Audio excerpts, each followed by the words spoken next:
Good afternoon. Good afternoon, ma'am.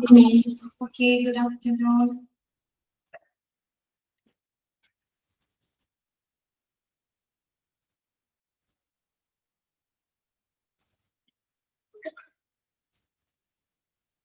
Okay.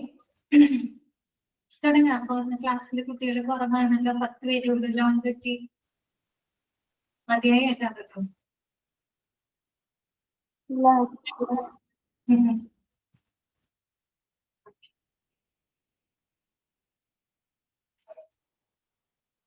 തുടങ്ങാം. അപ്പൊ നമുക്ക് ക്ലാസ് സ്റ്റാർട്ട് ചെയ്താലോ? Okay, ma'am. തുടങ്ങാം. അപ്പൊ നമ്മള് കഴിഞ്ഞ ക്ലാസ്സിൽ നമ്മള് പറഞ്ഞുകൊണ്ടിരുന്നത് സ്റ്റോക്ക് കൺട്രോളിനെ പറ്റിയിട്ടാണ് അല്ലെ. കുറച്ചധികം കാര്യങ്ങളൊക്കെ പറഞ്ഞിരുന്നു അല്ലെ. പർച്ചേസിംഗ് മാനേജറുടെ റെസ്പോൺസിബിലിറ്റി, അതുപോലെ തന്നെ പർച്ചേസിംഗ് ഡിപ്പാർട്ട്മെന്റിന്റെ അതോറിറ്റിയുടെ റെസ്പോൺസിബിലിറ്റി, പിന്നെ നമ്മൾ പർച്ചേസിംഗ് ക്ലർക്ക് ഓർ അസിസ്റ്റന്റിന്റെ റെസ്പോൺസിബിലിറ്റി, ഇങ്ങനെയുള്ള കാര്യങ്ങളൊക്കെ നമ്മൾ കഴിഞ്ഞ ക്ലാസ്സിൽ ഡിസ്കസ് ചെയ്തിരുന്നു അല്ലെ. പിന്നെ നമ്മൾ ലാസ്റ്റ് ഇത് ഹോൾസ് ഇൻവെന്ററി കൺട്രോൾ അവിടെ വരെയാണ് നമ്മൾ പറഞ്ഞു നിർത്തിയത് അല്ലെ. ഓക്കെ, അതിനകത്ത് ആ പോയിന്റുകളൊക്കെ നമ്മൾ ഡിസ്കസ് ചെയ്തു. ബാക്കി ആ പാരഗ്രാഫാണ് നമ്മൾ പറഞ്ഞുകൊണ്ടിരുന്നത് അല്ലെ. പകുതിക്ക് വെച്ച് നിർത്തിയത്. ഓക്കെ, അപ്പൊ നമുക്ക് ബാക്കിയുള്ള കാര്യങ്ങൾ നോക്കാം. ഇൻവെന്ററി കൺട്രോൾ എന്ന് പറഞ്ഞാൽ എന്താണ്? ഇൻവെന്ററി എന്ന് കേട്ട് കഴിഞ്ഞാൽ തന്നെ നിങ്ങളുടെ മനസ്സിൽ എന്താണ്? സ്റ്റോക്ക് എന്നാണ് കേട്ടോ. ഇൻവെന്ററി കൺട്രോൾ എന്ന് പറഞ്ഞാല് സ്റ്റോക്ക് കൺട്രോൾ എന്നാണ് അർത്ഥമാക്കുന്നത് കേട്ടോ. അപ്പൊ നമ്മൾ പറഞ്ഞു ശരിയായ ഒരു ഇൻവെന്ററി കൺട്രോൾ ഇല്ല എങ്കിൽ there is no one else to maintain the stock control അല്ലെ. സ്റ്റോക്ക് കൺട്രോൾ ചെയ്യാനായിട്ട് അവിടെ മറ്റാരും ഇല്ല എങ്കിൽ, ലയബിലിറ്റി ഇല്ല എന്നുണ്ടെങ്കിൽ സ്വാഭാവികമായിട്ട് പല പ്രശ്നങ്ങൾ വരും അല്ലെ. ഓവർ സ്റ്റോക്കിങ് വരാം, അല്ലെങ്കിൽ അണ്ടർ സ്റ്റോക്കിങ് വരാം അല്ലെ. അതുമൂലം നമുക്ക് ഒരുപാട് നഷ്ടം വരാം അല്ലെ. നമുക്ക് ഫിനാൻഷ്യൽ ലോസ് വരാം. അറിയാലോ എങ്ങനെയാണെന്ന്. ഇപ്പൊ നമ്മള് ഒരു കണക്കോ കാര്യങ്ങളോ ഒന്നും ഇല്ലാണ്ട് കൃത്യമായിട്ട് സ്റ്റോക്ക് ലെവലൊന്നും നമ്മൾ കൺട്രോൾ ചെയ്തില്ലെങ്കിൽ ചിലപ്പോൾ ഓവർ സ്റ്റോക്ക് വരാം. അതായത് ആവശ്യത്തിൽ കൂടുതൽ നമുക്കൊരു കൃത്യമായ കണക്കില്ലാത്തത് കൊണ്ട് ചിലപ്പോൾ നമ്മൾ ഒരുപാട് വാങ്ങി സ്റ്റോക്ക് ചെയ്ത് വെക്കാം അല്ലെ. ഓവർ സ്റ്റോക്ക് ചെയ്ത് വെക്കാം. അല്ലെങ്കിൽ ഒരു പക്ഷെ എന്ത് സംഭവിക്കാം? ഈ പറയുന്ന പോലെ അണ്ടർ സ്റ്റോക്ക് ആവാം. ആവശ്യത്തിന് പോലും നമുക്ക് ചിലപ്പോൾ സ്റ്റോക്ക് ചെയ്ത് വെക്കാതിരിക്കാം അല്ലെ. ഇനി നമ്മൾ ഈ ഓവറായിട്ട് സാധനങ്ങൾ മെറ്റീരിയൽസ് സ്റ്റോക്ക് ചെയ്ത് വെച്ച് കഴിഞ്ഞാല് സ്വാഭാവികമായിട്ട് അവിടെ മെറ്റീരിയൽസ് ലോസ് ആവാനുള്ള ചാൻസ് കൂടുതലാണ് അല്ലെ. ഓവറായിട്ട് സ്റ്റോക്ക് ചെയ്ത് വെച്ച് ചിലപ്പോൾ തെറ്റിനുള്ള ചാൻസ് ഉണ്ട് അല്ലെ. കളവ് സംഭവിക്കാം, ആളുകൾ അതിന്റെ എടുത്തോണ്ട് പോകാം. അതുപോലെ തന്നെ എന്താണ്? ഒബ്സോളസൻസിനുള്ള ചാൻസ് ഉണ്ട് അല്ലെ. കാലഹരണപ്പെട്ടു പോകാൻ, ഔട്ട്ഡേറ്റഡ് ആയിട്ട് പോകാനുള്ള ചാൻസ് ഉണ്ട് അല്ലെ. അപ്പൊ അങ്ങനെ നമുക്ക് ഒരുപാട് ലോസ് വരും. അതിലൂടെ നമ്മൾക്ക് ഒരുപാട് ഫിനാൻഷ്യൽ ലോസുകൾ വരും. ഇതുവരെയാണ് നമ്മൾ പറഞ്ഞു നിർത്തിയത് കേട്ടോ. അപ്പൊ ബാക്കിയുള്ള ഭാഗങ്ങൾ നോക്കാം. ഓട്ടോമേറ്റ് ചെയ്യാൻ കേട്ടോ.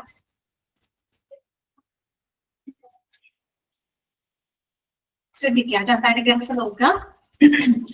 Reserve stock or buffer stock.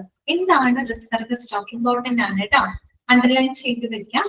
Reserve stock or buffer stock is the stock kept to provide uncertainties in consuming rate or lead time of the material. Underline ചെയ്ത് വെക്കാട്ടോ. ഇമ്പോർട്ടന്റ് ആണ്.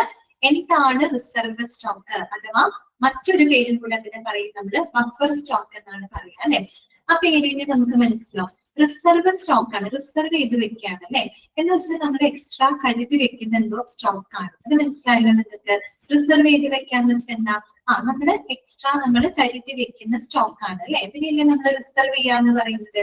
അപ്പൊ റിസർവ് സ്റ്റോക്കിനെ പറയുന്ന മറ്റൊരു പേരാണ് ബഫർ സ്റ്റോക്ക് എന്നാണ് പറയുന്നത്. എന്താണ് reserve stock എന്ന് പറഞ്ഞാല്?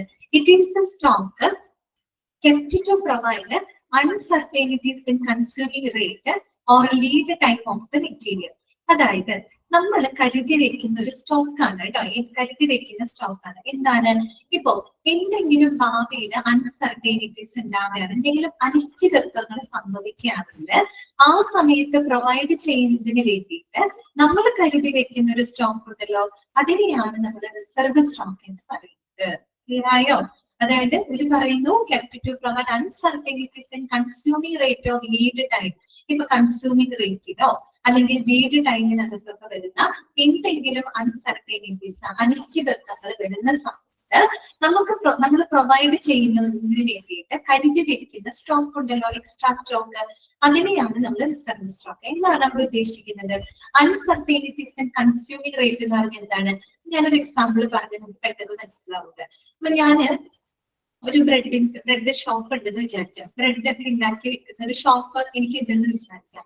അപ്പൊ സാധാരണ ഇന്നത്തെ ദിവസം സാധാരണ ആ ഷോപ്പില് ബ്രെഡ് വാങ്ങാൻ വരുന്ന ആളുകളെക്കാളും കൂടുതൽ ആളുകൾ ഇന്ന് എന്റെ ഷോപ്പിൽ വന്നുകൊണ്ടിരിക്കട്ടെ. ഇന്ന് എന്റെ ഷോപ്പിൽ വന്നെന്ന് വിചാരിച്ചത് സാധാരണ എന്റെ ഷോപ്പിൽ വരുന്ന ഏകദേശം വരുന്ന ആളുകളുടെ എണ്ണം കാര്യങ്ങളൊക്കെ എനിക്കറിയാം. പക്ഷെ ഇന്ന് അതിൽ നിന്ന് വ്യത്യസ്തമായിട്ട് കുറച്ചധികം ആളുകൾ, കൂടുതൽ ആളുകൾ ഇന്ന് എന്റെ ബ്രെഡ് ഷോപ്പിൽ വന്നു എന്ന് വിചാരിക്കാം. അപ്പൊ സ്വാഭാവികമായിട്ടും എനിക്ക് അവരെ സാറ്റിസ്ഫൈ ചെയ്യണ്ടേ? അപ്പൊ ഞാൻ ഇവിടെ എടുത്തു കൊടുക്കും, ഞാൻ കുറച്ച് എക്സ്ട്രാ കരുതി വെക്കണം അല്ലേ? കാരണം ഏതെങ്കിലും ഇപ്പൊ ദിവസങ്ങളിൽ സാധാരണത്തെക്കാളും പതിവില്ലാത്ത ആൾക്കാരിൽ കൂടുതൽ വരികയാണെങ്കിൽ, കൺസ്യൂമിങ്ങിന് കൂടുതൽ വരികയാണെങ്കിൽ നമുക്ക് അവർക്ക് വേണ്ടി കരുതി വെക്കണം അല്ലെ? ഓക്കെ, അപ്പൊ മനസ്സിലായോ? അതാണ് കൺസ്യൂമർ റേറ്റിൽ വരുന്ന അനിശ്ചിതത്വങ്ങള്. അതുപോലെ ലീഡ് ടൈം അല്ലെ? ലീഡ് ടൈം എന്ന് പറഞ്ഞാൽ ഇപ്പൊ ബ്രെഡ് മേടിക്കാനായിട്ട് ഇന്ന് ഷോപ്പിൽ ആളുകൾ വന്നു, അപ്പൊ വേണ്ടത്ര ഉണ്ടായിരുന്നില്ല, അതായത് അവർക്ക് കൊടുക്കാൻ വേണ്ടത്ര ഉണ്ടായിരുന്നില്ല. പക്ഷെ കുറച്ച് സമയം വൈകിട്ടാണെങ്കിലും ഞാനത് ഉണ്ടാക്കി കൊടുത്തു അവർക്ക്. ഓക്കെ, സമയം വൈകിട്ടാണെങ്കിലും എനിക്ക് അവർക്ക് ഉണ്ടാക്കി കൊടുക്കാനായിട്ട് സാധിച്ചു. ഓക്കെ, അപ്പൊ അങ്ങനെയൊക്കെ എന്തെങ്കിലും ലീഡ് ടൈമിലോ കൺസ്യൂമിംഗ് റേറ്റിലോ എന്തെങ്കിലും അൺസർട്ടനിറ്റീസ് വരാം അല്ലെ? അനിശ്ചിതത്വങ്ങൾ വരാം. അപ്പൊ അങ്ങനെയുള്ള സിറ്റുവേഷനിൽ നമുക്ക് പ്രൊവൈഡ് ചെയ്യുന്നതിന് വേണ്ടിയിട്ട് നമ്മൾ എക്സ്ട്രാ കരുതി വെക്കുന്ന സ്റ്റോക്കിനെയാണ് റിസർവ് സ്റ്റോക്ക് അഥവാ ബഫർ സ്റ്റോക്ക് എന്ന് പറയുന്നത്. ക്ലിയർ ആയോ? മനസ്സിലായോ? പറഞ്ഞ കാര്യം ഓക്കെ അല്ലേ? റിസർവ് സ്റ്റോക്ക്, ബഫർ സ്റ്റോക്ക് ഒക്കെ ആണല്ലോ. നെക്സ്റ്റ് വരുന്നത് റീ ഓർഡർ ലെവൽ അഥവാ റീ ഓർഡർ പോയിന്റ് എന്താണ് കേട്ടോ? എന്താണ് റീ ഓർഡർ ലെവൽ അഥവാ റീ ഓർഡർ പോയിന്റ്? അതും അണ്ടർലൈൻ ചെയ്ത് വെക്കാം കേട്ടോ. It is the stock level of any item in economic order quantity that can be disposed of so that the order can arrive in time to keep away from the stock out. നമ്മള് pharmacy പഠിച്ചപ്പോ നമ്മള് ഇതിനെ പറ്റി പറഞ്ഞിട്ട് ഓർമ്മയുണ്ടല്ലോ, അതായത് economic order ക്വാണ്ടിറ്റിയെ പറ്റി പറഞ്ഞിട്ട് നിങ്ങൾക്ക് ഓർമ്മയുണ്ടല്ലോ. എന്തായിരുന്നു? Optimum quantity which minimises the total cost of N inventory, അതല്ലേ നമ്മൾ പറഞ്ഞത്? ഓക്കെ, ഓർമ്മയുണ്ടാന്ന് വിചാരിക്കുന്നു കേട്ടോ. അപ്പൊ റീ ഓർഡർ ലെവൽ അഥവാ റീ ഓർഡർ പോയിന്റ് എന്ന് പറഞ്ഞാൽ അതും ഒരു എന്താണ്? സ്റ്റോക്ക് ലെവൽ ഓഫ് ഐറ്റം ആണ്. ഒരു ഐറ്റത്തിന്റെ ഒരു പ്രത്യേക സ്റ്റോക്ക് ലെവലാണ്. അവിടെ നമ്മൾ പഠിച്ചിട്ടുണ്ടായിരുന്നു എപ്പോഴും ഒരു സേഫ്റ്റി സ്റ്റോക്ക് നമ്മൾ കരുതി വെച്ചുകൊണ്ട് വേണം നമ്മൾ റീ ഓർഡർ കൊടുക്കാനായിട്ട് അല്ലെ? അവിടെ പറഞ്ഞത് ഓർമ്മയില്ലേ നിങ്ങൾക്ക്? ഇപ്പൊ നമ്മൾക്ക് ഏതെങ്കിലും ഒരു മെറ്റീരിയൽ, 1000 യൂണിറ്റ് മെറ്റീരിയൽ നമ്മൾ സ്റ്റോക്ക് ചെയ്ത് വെച്ചിട്ടുണ്ട്. അത്യാവശ്യം ഡിമാൻഡുള്ള മെറ്റീരിയൽ ആണ്, ഡെയിലി ഉപയോഗിക്കപ്പെടുന്ന ഒരു മെറ്റീരിയൽ ആണെന്നിരിക്കട്ടെ. 1000 യൂണിറ്റ് 900 ആയി, 900 800 ആയി, 800 700 ആയി, ഈ 700 600 ആയി. 600 ആകുമ്പോഴും കുഴപ്പമൊന്നുമില്ല, സേഫ്റ്റി സ്റ്റോക്ക് ആണ്. പക്ഷെ എങ്കിലും നമ്മൾ എന്ത് ചെയ്യണം? ആ സേഫ്റ്റി സ്റ്റോക്ക് നിലനിർത്തിക്കൊണ്ട് തന്നെ നമ്മൾ ആ മെറ്റീരിയലിനുള്ള റീ ഓർഡർ കൊടുക്കണം. അപ്പൊ നമ്മൾ ആ ഒരു റീ ഓർഡർ കൊടുക്കുന്ന ആ ഒരു സ്റ്റോക്ക് ലെവൽ ഉണ്ടെങ്കിൽ, ഒരു പ്രത്യേക സ്റ്റോക്ക് ലെവൽ എത്തുമ്പോഴാണ് നമ്മൾ എന്ത് ചെയ്യുന്നത്? റീ ഓർഡർ കൊടുക്കുന്നത്. ആ സ്റ്റോക്ക് ലെവലിനെയാണ് നമ്മൾ റീ ഓർഡർ ലെവൽ അഥവാ റീ ഓർഡർ പോയിന്റ് എന്ന് പറയുന്നത്. 600 വരെ എത്തി. 600 വരെ എത്തുമ്പോൾ തന്നെ നമ്മൾ പിന്നെ അത് കാണാനായിട്ട് അനുവദിക്കരുത്. 600 സേഫ്റ്റി സ്റ്റോക്ക് ആണ്, പക്ഷെ അത് ആകുമ്പോൾ തന്നെ നമ്മൾ ഉടനടി എന്ത് ചെയ്യണം? അതിന് റീ ഓർഡർ കൊടുക്കണം. അങ്ങനെ നമ്മൾ റീ ഓർഡർ കൊടുക്കുമ്പോഴത്തെ ഗുണം എന്താണെന്ന് അറിയാമോ? So that the order can arrive in time. കൃത്യസമയത്ത് നമുക്ക് ഓർഡർ ചെയ്ത സാധനം കറക്റ്റ് സമയത്ത് നമുക്ക് എത്തും. അത് മാത്രമല്ല, to keep away from the stock out. Stock out ആവുന്ന സാഹചര്യങ്ങൾ നമുക്ക് ഒഴിവാക്കാനായിട്ട് പറ്റും. ഇപ്പൊ സ്റ്റോക്ക് ഇല്ലാതെ വരുന്ന ഒരവസ്ഥ അല്ലെ? അങ്ങനെ വരില്ല. നമ്മള് അത് ആ ഒരു പ്രത്യേക ഒരു ലെവൽ എത്തുമ്പോൾ തന്നെ നമ്മൾ എന്ത് കൊടുക്കുക? റീ ഓർഡർ കൊടുക്കുക. ആ റീ ഓർഡർ കൊടുക്കുന്ന ആ ഒരു പ്രത്യേക സ്റ്റോക്ക് ലെവൽ ഉണ്ടല്ലോ, അതിനെയാണ് നമ്മൾ റീ ഓർഡർ പോയിന്റ് അഥവാ റീ ഓർഡർ ലെവൽ എന്ന് പറയുന്നത്. രണ്ട് ടേം മനസ്സിലായോ നിങ്ങൾക്ക്? റിസർവ് സ്റ്റോക്ക് എന്താണെന്നും റീ ഓർഡർ ലെവൽ അഥവാ റീ ഓർഡർ പോയിന്റ് എന്താണെന്നും മനസ്സിലായിട്ടുണ്ടാവും. ഓക്കെ അല്ലേ? എല്ലാവർക്കും കിട്ടുന്നില്ലേ? ആണോ? എല്ലാവർക്കും കേൾക്കുന്നില്ലേ? മനോജ് പേര് ഇപ്പോഴും മറക്കൂല. കേൾക്കാം. ഓക്കെ, അപ്പൊ ഒരു കാര്യം ചെയ്യൂ കേട്ടോ. ജസ്റ്റ് ഒന്ന് ലെഫ്റ്റ് ചെയ്തിട്ട് ഒന്നുകൂടെ റീജോയിൻ ചെയ്ത് നോക്ക് കേട്ടോ. എനിക്ക് തോന്നുന്നത് അത് നെറ്റ്വർക്കിന്റെ വല്ല പ്രശ്നമായിരിക്കും. ബാക്കിയുള്ളവർക്ക് കുഴപ്പമില്ല കേട്ടോ. ഓക്കെ ആയില്ലേ? ഓക്കെ ശരി ശരി. അപ്പൊ അത്രയും ഓക്കെ ആണല്ലോ. ഇനി നമുക്ക് പഠിക്കാനായിട്ടുള്ളത് kinds of order that is placed കേട്ടോ. Kinds of order that is placed. നമുക്ക് പ്ലേസ് ചെയ്യാൻ പറ്റുന്ന വിവിധ തരത്തിലുള്ള ഓർഡറുകൾ എന്തൊക്കെയാണ്?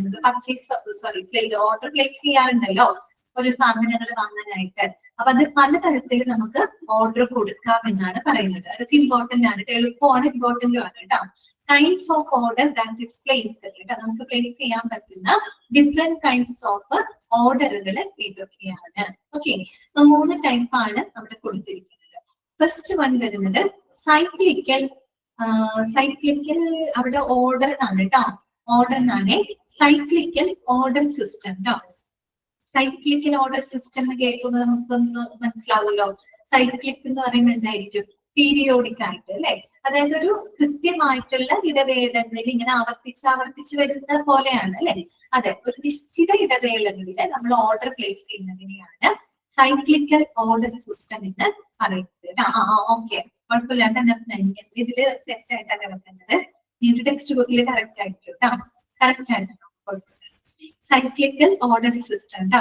എന്ന് വെച്ച് കഴിഞ്ഞാൽ സൈക്ലിക് എന്ന് പറയുന്നത് എന്താണ്? പീരിയോഡിക് ആയിട്ടല്ലേ. അപ്പൊ അതുകൊണ്ട് എന്താണ്, ഒരു നിശ്ചിത ഇടവേളകളിൽ നമ്മൾ എന്ത് കൊടുക്കാണ്? ഓർഡർ പ്ലേസ് ചെയ്യാൻ കേട്ടോ. അതിനെയാണ് നമ്മൾ എന്ത് പറയുന്നത്? Cyclical order system. ഇനി ഒന്ന് വായിച്ചു നോക്കി. This system is the fixed interval order കണ്ടോ, അത് അണ്ടർലൈൻ ചെയ്യാം കേട്ടോ. Fixed interval order of the periodic review system കേട്ടോ. പീരിയോഡിക് ആയിട്ട് റെഗുലർ ആയിട്ട് ഒരു നിശ്ചിത ഇടവേളകളിൽ ഇന്നിപ്പോ നമ്മൾ സാധനങ്ങൾ ഓർഡർ ചെയ്തു, കറക്റ്റ് ഒരാഴ്ച കഴിയുമ്പോൾ നമ്മൾ അടുത്ത ഓർഡർ കൊടുക്കുന്നു. ഇനി അടുത്ത കഴിഞ്ഞിട്ട് നെക്സ്റ്റ് 1 വീക്ക് കഴിയുമ്പോൾ നെക്സ്റ്റ് അടുത്ത ഓർഡർ കൊടുക്കുന്നു. നെക്സ്റ്റ് 1 വീക്ക് കഴിയുമ്പോൾ അടുത്ത ഓർഡർ കൊടുക്കുന്നു. അപ്പൊ എങ്ങനെയാണ്? ഒരു നിശ്ചിത ഇടവേളകളിലാണ് നമ്മൾ ആ ഒരു മെറ്റീരിയൽ ഓർഡർ കൊടുക്കുന്നത് അല്ലെ. ഒരു സൈക്ലിക്കൽ അതാണ് സൈക്ലിക്കൽ ഓർഡർ സിസ്റ്റം എന്ന് പറയുന്നത്. നിങ്ങൾ നോട്ട് ചെയ്യാം കേട്ടോ. ഫിക്സഡ് ഇന്റർവൽ, അതാണ് fixed interval order of the periodic review system. Okay, രണ്ടാമത്തെ എന്താന്ന് നോക്കിയേ, ഫിക്സഡ് ക്വാണ്ടിറ്റി സിസ്റ്റം ആണ്. ഫിക്സഡ് ക്വാണ്ടിറ്റി സിസ്റ്റം എന്ന് പറയുന്നത് എന്തായിരിക്കും? ഫിക്സഡ് ക്വാണ്ടിറ്റി ആയിരിക്കും ഒരു നിശ്ചിത അളവില് അല്ലെ, ഒരു ഫിക്സഡ് ആയിട്ടുള്ള അളവില്. പക്ഷെ എന്തായിരിക്കും? പല ഇന്റർവെല്ലിലായിരിക്കും. മനസ്സിലായോ? പല ഇന്റർവെല്ലിലായിരിക്കും. അങ്ങനെ നമ്മൾ ഓർഡർ പ്ലേസ് ചെയ്യുന്നതിനെയാണ് ഫിക്സഡ് ക്വാണ്ടിറ്റി സിസ്റ്റം എന്ന് പറയുന്നത്. വായിച്ചു നോക്കാം. This system is based on ordering fixed quantity. കണ്ടോ, ക്വാണ്ടിറ്റി ഫിക്സഡ് ആണ് അറ്റ് ഡിഫറെന്റ് ഇന്റർവെൽസ്. അപ്പൊ പല ഇടവേളകളില് പക്ഷെ നമ്മൾ ഒരു നിശ്ചിത ക്വാണ്ടിറ്റി, ഫിക്സഡ് ക്വാണ്ടിറ്റി ഓർഡർ ചെയ്യുന്നതിനെയാണ് ഫിക്സഡ് ക്വാണ്ടിറ്റി സിസ്റ്റം എന്ന് പറയുന്നത്. ഇന്നിപ്പോ നമ്മൾ സാധനങ്ങൾ ഓർഡർ കൊടുത്തു, ഒരു 5000 യൂണിറ്റ് ഒരു പെർട്ടിക്കുലർ മെറ്റീരിയലിന് ഓർഡർ കൊടുത്തു. ഞാനൊരു 1 വീക്ക് കഴിഞ്ഞപ്പോൾ 5000 യൂണിറ്റ് തന്നെ ഞാൻ വീണ്ടും ഓർഡർ ചെയ്തു. പിന്നെ ഞാൻ ഓർഡർ കൊടുക്കുന്നത് ഒരു 3-4 ആഴ്ച കഴിഞ്ഞിട്ടാണ്. ഒരു 4 ആഴ്ച കഴിഞ്ഞിട്ടാണ് ഞാൻ അടുത്ത ഓർഡർ കൊടുക്കുന്നത്. പക്ഷെ അപ്പോഴും ഞാൻ ഓർഡർ കൊടുത്തത് 5000 യൂണിറ്റ് മെറ്റീരിയൽ കേട്ടോ. ക്വാണ്ടിറ്റി വ്യത്യാസമില്ലല്ലോ, ക്വാണ്ടിറ്റി ഫിക്സഡ് ആണ്. പക്ഷെ പല ഇന്റർവെൽ ഓഫ് ടൈമിലാണ് നമ്മൾ ഓർഡർ കൊടുക്കുന്നത് കേട്ടോ. ഓക്കെ, അടുത്തത് എന്താണ്? Two bin system. അടുത്തെന്താണ്? Two bin system. അത് നിങ്ങൾക്ക് അധികം അറിയോന്നറിയില്ല. ട്യൂബിംഗ് സിസ്റ്റം എന്ന് പറഞ്ഞാൽ എന്താണ്? നമ്മള് അത് പ്രത്യേക തരം ഓർഡർ അങ്ങനെ പ്ലേസ് ഓർഡർ ആണ് കേട്ടോ. നമ്മൾ കൊടുക്കുന്ന ഒരു ഓർഡർ ആണ് ട്യൂബിംഗ് സിസ്റ്റം എന്ന് പറയുന്നത്. അപ്പൊ ബിൻ അല്ലെങ്കിൽ കണ്ടെയ്നർ എന്നൊക്കെ നമുക്ക് പറയാം കേട്ടോ. അപ്പൊ നമ്മള് 2 ബിന്നുകൾ അവിടെ ഉപയോഗിക്കാണ്. 2 ബിന്നുകൾ അതായത് 2 കണ്ടെയ്നർ അങ്ങനെയും പറയാം കേട്ടോ. 2 കണ്ടെയ്നറുകൾ നമുക്ക് ഉപയോഗിക്കാം. അപ്പൊ അതിനടുത്ത് ബിന്ന് 1, ബിന്ന് 2 അങ്ങനെ എടുക്കാം കേട്ടോ. എക്സാമ്പിൾ പറയാനാണ്. ബിന്ന് 1, ബിന്ന് 2 എടുക്കാം. ഓക്കെ, അപ്പൊ ബിന്ന് 1-നകത്ത് primary stock of a particular material, ഏതെങ്കിലും ഒരു പെർട്ടിക്കുലർ മെറ്റീരിയലിന്റെ പ്രൈമറി സ്റ്റോക്ക് ആണ് നമ്മൾ ബിന്ന് 1-നകത്ത് സ്റ്റോർ ചെയ്ത് വെച്ചിരിക്കുന്നത്. ഓക്കെ ആണല്ലോ. ഇനി ബിന്ന് 2-നകത്ത്, 2 ബിന്നാണല്ലോ, രണ്ടാമത്തെ ബിന്നിനകത്ത് നമ്മൾ അതേ മെറ്റീരിയലിന്റെ തന്നെ കുറച്ചും കൂടെ ലെസ്സർ ക്വാണ്ടിറ്റിയിൽ, സെയിം മെറ്റീരിയൽ ആണ് കേട്ടോ, സെയിം മെറ്റീരിയൽ തന്നെ ആദ്യത്തെ ബിന്നിനേക്കാളും ചെറിയ കുറച്ചും കൂടെ കുറഞ്ഞ ക്വാണ്ടിറ്റിയിൽ നമ്മൾ സെക്കൻഡ് ബിന്നിൽ സ്റ്റോർ ചെയ്ത് വെച്ചിരിക്കുകയാണ്. ഓക്കെ, അപ്പൊ ഈ സെക്കൻഡ് ബിൻ എന്ന് പറയുന്നത് ഫസ്റ്റ് ബിന്നിന് ഒരു ബാക്കപ്പ് ആയിട്ടാണ് നമ്മൾ ഉപയോഗിക്കുന്നത്. ഓക്കെ, സെക്കൻഡ് ബിൻ എന്ന് പറയുന്നത് ഫസ്റ്റ് ബിന്നിന്റെ ഒരു ബാക്കപ്പ് ആയിട്ടാണ് ഉപയോഗിക്കുന്നത്. കാര്യം ഫസ്റ്റ് ബിന്നിലെ മെറ്റീരിയൽസുകൾ എംറ്റി ആയി കഴിഞ്ഞാൽ, കാലിയായി കഴിഞ്ഞാൽ നമ്മൾ എന്ത് ചെയ്യുന്നറിയോ? സെക്കൻഡ് ബിന്നിൽ ഇരിക്കുന്ന സാധനങ്ങൾ ഫസ്റ്റ് ബിന്നിലോട്ട് ആക്കും. അപ്പൊ തന്നെ നമ്മൾ എന്ത് ചെയ്യുന്നറിയോ? സെക്കൻഡ് ബിൻ ഫില്ല് ചെയ്യാനുള്ള ഓർഡർ നമ്മൾ പ്ലേസ് ചെയ്യും. ഓക്കെ, അപ്പൊ അതാണ് എന്ത് ട്യൂബിംഗ് സിസ്റ്റം എന്ന് പറയുന്നത്. ക്ലിയർ ആയോ? മനസ്സിലായോ പറഞ്ഞ കാര്യം? ഓക്കെ ആണോ? ഓക്കെ, അത്രേ ഉള്ളൂ കേട്ടോ. അപ്പൊ ഈ 3 കൈൻഡ്സ് ഓഫ് ഓർഡർ നിങ്ങളൊന്ന് നോട്ട് ചെയ്ത് വെക്കുക കേട്ടോ, മാറിപ്പോകരുത് കേട്ടോ. പേരിൽ തന്നെ നമുക്ക് പെട്ടെന്ന് മനസ്സിലാക്കാൻ പറ്റും. ഓക്കെ, മനസ്സിലായില്ലേ? ട്യൂബിംഗ് സിസ്റ്റം ആണോ മനസ്സിലാവുന്നത്? അതായത് നമ്മൾ രണ്ട് പിന്നുകൾ അഥവാ 2 കണ്ടെയ്നർ, അതില് ഒന്നാമത്തെ ബിന്നിനകത്ത് നമ്മൾ ഏതെങ്കിലും ഒരു പർട്ടിക്കുലർ മെറ്റീരിയലിന്റെ ഒരു പ്രൈമറി സ്റ്റോക്ക്, അതായത് കുറച്ച് നമ്മൾ സ്റ്റോക്ക് ചെയ്ത് വെച്ചിട്ടുണ്ട് ഒന്നാമത്തെ ബിന്നില്. രണ്ടാമത്തെ ബിന്നില് അതേ മെറ്റീരിയലിന്റെ തന്നെ കുറച്ച് കുറഞ്ഞ അളവിൽ നമ്മൾ സ്റ്റോക്ക് ചെയ്ത് വെച്ചിരിക്കുകയാണ്. ഓക്കെ, അപ്പൊ നമ്മൾ ഈ സെക്കൻഡ് ബിൻ എന്ന് പറയുന്നത് ഫസ്റ്റ് ബിന്നിന്റെ ബാക്കപ്പ് ആയിട്ടാണ് ഉപയോഗിക്കുന്നത്. ബാക്കപ്പ് ആയിട്ട് ഉപയോഗിക്കുക എന്ന് പറഞ്ഞാൽ എന്താ? ഫസ്റ്റ് ബിന്നിലെ സ്റ്റോക്ക് തീരുന്ന സമയത്ത് നമ്മൾ സെക്കൻഡ് ബിന്നിലെ സാധനങ്ങൾ എടുത്ത് ഫസ്റ്റ് ബിന്നിലേക്ക് ഇടും, എന്നിട്ട് നമ്മൾ അത് ഉപയോഗിക്കും.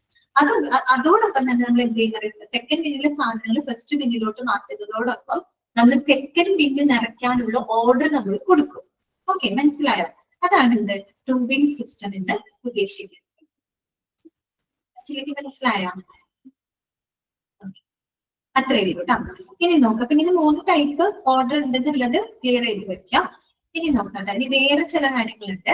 അതായത് when the items cannot be measured on the basis of any pre-agreed value of terms, the order will be placed on the basis of a logical reasoning after inquiring the volume contained in the containing concept. Example, plaster of Paris, gauze, etc. Okay, എന്താണ് പറഞ്ഞതെന്നറിയാമോ? അതായത് ചില ഐറ്റമുകള് നമുക്ക് മുൻകൂട്ടി എന്ത് കൊടുക്കാൻ പറ്റില്ല, ഇത്ര അളവനുസരിച്ച് നമുക്ക് ഓർഡർ കൊടുക്കാൻ പറ്റാത്ത ചില ഐറ്റം ഉണ്ട്.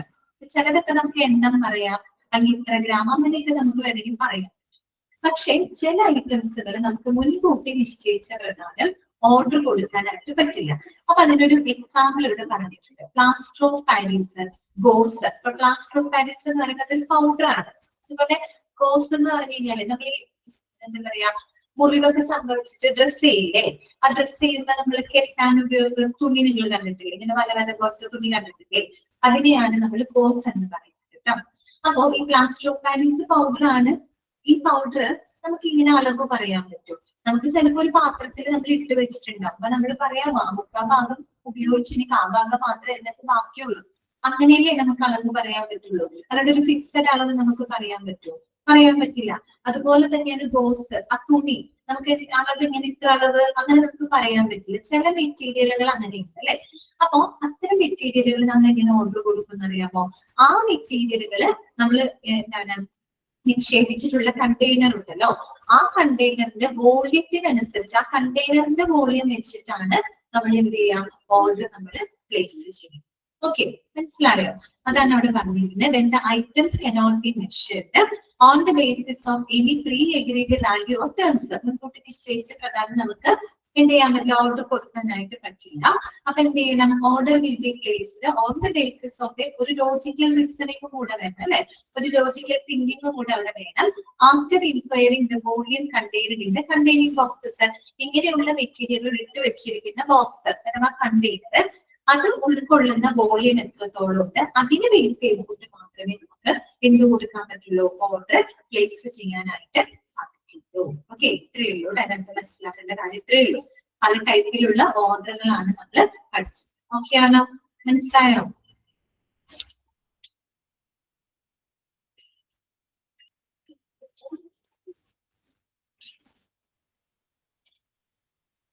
നെക്സ്റ്റ് നമുക്ക് പഠിക്കാനായിട്ടുള്ളത് ഡിഫറെന്റ് കൈൻഡ്സ് ഓഫ് സ്റ്റോറേജ് എന്നാണ് കേട്ടോ. ഡിഫറെന്റ് കൈൻഡ്സ് ഓഫ് സ്റ്റോറേജ് കേട്ടോ. ഓക്കെ, ഇനി നമ്മള് സാധനങ്ങൾ നമ്മൾ സ്റ്റോർ ചെയ്ത് വെക്കുന്നുണ്ട്. അതൊക്കെ വെറുതെ വായിച്ചു പോകാവുന്ന കാര്യമുള്ളൂ കേട്ടോ. എങ്ങനെയൊക്കെ നമുക്ക് സ്റ്റോർ ചെയ്ത് വെക്കാം, ഏതൊക്കെ രീതിയിൽ നമുക്ക് സ്റ്റോറേജ് ചെയ്യാം എന്നാണ് പറയുന്നത് കേട്ടോ. ഒന്നെന്താണ് ബൾക്ക് സ്റ്റോറേജ് അല്ലെ. ബൾക്ക് സ്റ്റോറേജ് എന്ന് പറയുമ്പോൾ പ്രിന്റിംഗ് ആൻഡ് സ്റ്റേഷനറി ഐറ്റംസ്, അതായത് നമ്മള് ബൾക്കായിട്ട് വലിയ ലാർജ് ക്വാണ്ടിറ്റിയിലൊക്കെ നമുക്ക് സാധനങ്ങൾ എന്ത് ചെയ്ത് വെക്കാം, സ്റ്റോർ ചെയ്ത് വെക്കാമല്ലോ. ബൾക്ക് സ്റ്റോറേജ് എക്സാമ്പിൾ ആണ് പറഞ്ഞത് പ്രിന്റിംഗ് ആൻഡ് സ്റ്റേഷനറി. ഇപ്പൊ നമ്മള് പ്രിന്റിംഗ് ഐറ്റംസ്, സ്റ്റേഷനറി ഐറ്റംസ്, ഈ പേന, പേപ്പർ, പെൻസില്, ഇങ്ങനെയുള്ള ഐറ്റംസ് നമുക്ക് പറയുമ്പോൾ ബൾക്ക് സ്റ്റോറേജ് ആക്കി വെക്കാം. എന്ന് വെച്ചാൽ വലിയൊരു അളവിൽ നമുക്ക് എന്ത് ചെയ്യാം, വാങ്ങി സ്റ്റോർ ചെയ്ത് വെക്കാം. പിന്നെ ഷെൽഫ് സ്റ്റോറേജ് എന്ന് പറഞ്ഞാൽ വേറെ തന്നെ നമ്മളിങ്ങനെ ഓരോ ഷെൽഫുകളിലൊക്കെ ആയിട്ട് സ്റ്റോർ ചെയ്ത് വെക്കും, അത്രയേ ഉള്ളൂ കേട്ടോ. പിന്നെ വരുന്നത് ബിൻ സ്റ്റോറേജ് ആണ് കേട്ടോ. എന്താണ് ബിൻ സ്റ്റോറേജ്? ബിൻ സ്റ്റോറേജ് എന്ന് പറയുമ്പോൾ നമ്മൾ ബിന്നിനെ പറ്റിയൊക്കെ ഇവിടെ പഠിച്ചിട്ടുണ്ട്, ഫാർമസിക്ക് എടുത്ത് പഠിച്ചിട്ടുണ്ട് അല്ലെ. ബിന്നെന്ന് വെച്ചാൽ ബോക്സസ്, കണ്ടെയ്നേഴ്സ് അതൊക്കെയാണ് ഉദ്ദേശിക്കുന്നത്. പ്രത്യേകിച്ച് നമ്മൾ ഈ മെഡിസിൻസ് ഒക്കെ ആണെങ്കിൽ ബിന്നിലാണ് നമ്മൾ സ്റ്റോർ ചെയ്ത് വെക്കുന്നത് അല്ലെ. ബോക്സിൽ അല്ലെങ്കിൽ കണ്ടെയ്നറിലൊക്കെ ആണെങ്കിൽ സ്റ്റോർ ചെയ്ത് വെക്കുന്നത്. അപ്പൊ ആ രീതിയിലുള്ള സ്റ്റോറേജ് ഉണ്ട്. പിന്നെ വരുന്നത് ടെക്നിക്കൽ എൻവയോൺമെന്റ് സ്റ്റോറേജ് ആണ്. ടെക്നിക്കൽ എൻവയോൺമെന്റ് സ്റ്റോറേജ് നമുക്ക് സാങ്കേതികമായിട്ടുള്ള ചില കാര്യങ്ങൾ നമ്മൾ അങ്ങനെ സ്റ്റോർ ചെയ്ത് വെക്കും. എക്സാമ്പിൾ നോക്കി ഫ്രിഡ്ജ്. ഇപ്പൊ നമ്മൾ കോൾഡ് സ്റ്റോറേജ് ആയിട്ടുള്ള മരുന്നുകളൊക്കെ എന്ത് ചെയ്യും, ഫ്രിഡ്ജിലല്ലേ നമ്മൾ സൂക്ഷിച്ചു വെക്കണം. അതുപോലെ കമ്പ്യൂട്ടറുകളെ നമുക്ക് പറയാം, കമ്പ്യൂട്ടറിൽ നമ്മൾ പല വിവരങ്ങൾ എന്ത് ചെയ്തിട്ട് സ്റ്റോർ ചെയ്ത് വെക്കുന്നത്, അതൊരു ടെക്നിക്കൽ എൻവയോൺമെന്റ് സ്റ്റോറേജ് അല്ലേ. കമ്പ്യൂട്ടറിൽ നമ്മൾ വിവരങ്ങൾ സ്റ്റോർ ചെയ്ത് വെക്കുന്നത്, അതുപോലെ ഫ്രിഡ്ജ് അതുപോലെ തന്നെയാണ്. ഓക്കെ. പിന്നെ എന്താണ് evaporative liquid storage. Example spirit ആണ്. അതുപോലെ ഇവാപറേറ്റ് ചെയ്ത് പെട്ടെന്ന് എന്താ പറയാ, ഇവാപറേറ്റ് ചെയ്ത് പോകുന്ന, നീരാവിയായി പോകുന്ന സാധനങ്ങളുണ്ടല്ലോ, ലിക്വിഡ്സ്. പ്രത്യേകിച്ച് നമ്മുടെ സ്പിരിറ്റ്, ആൽക്കഹോള് അല്ലെ, തുറന്നു വെച്ച് കഴിഞ്ഞാൽ സംഭവം ഇവാപറേറ്റ് ചെയ്ത് പോകും അല്ലെ.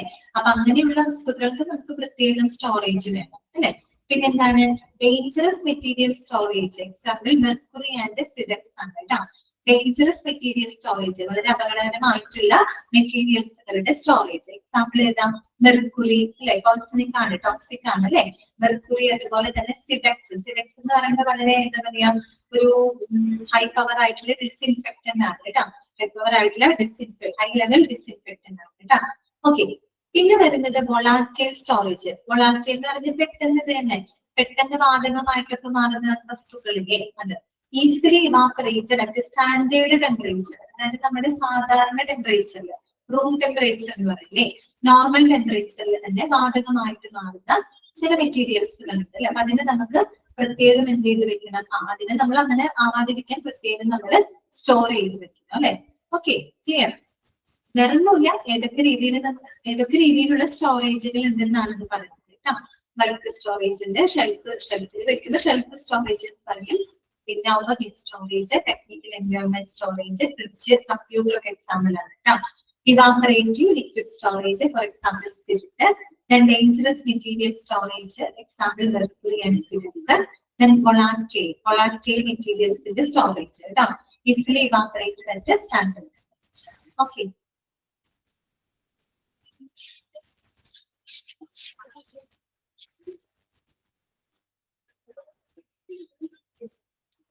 Just ഒന്ന് വായിക്കാം.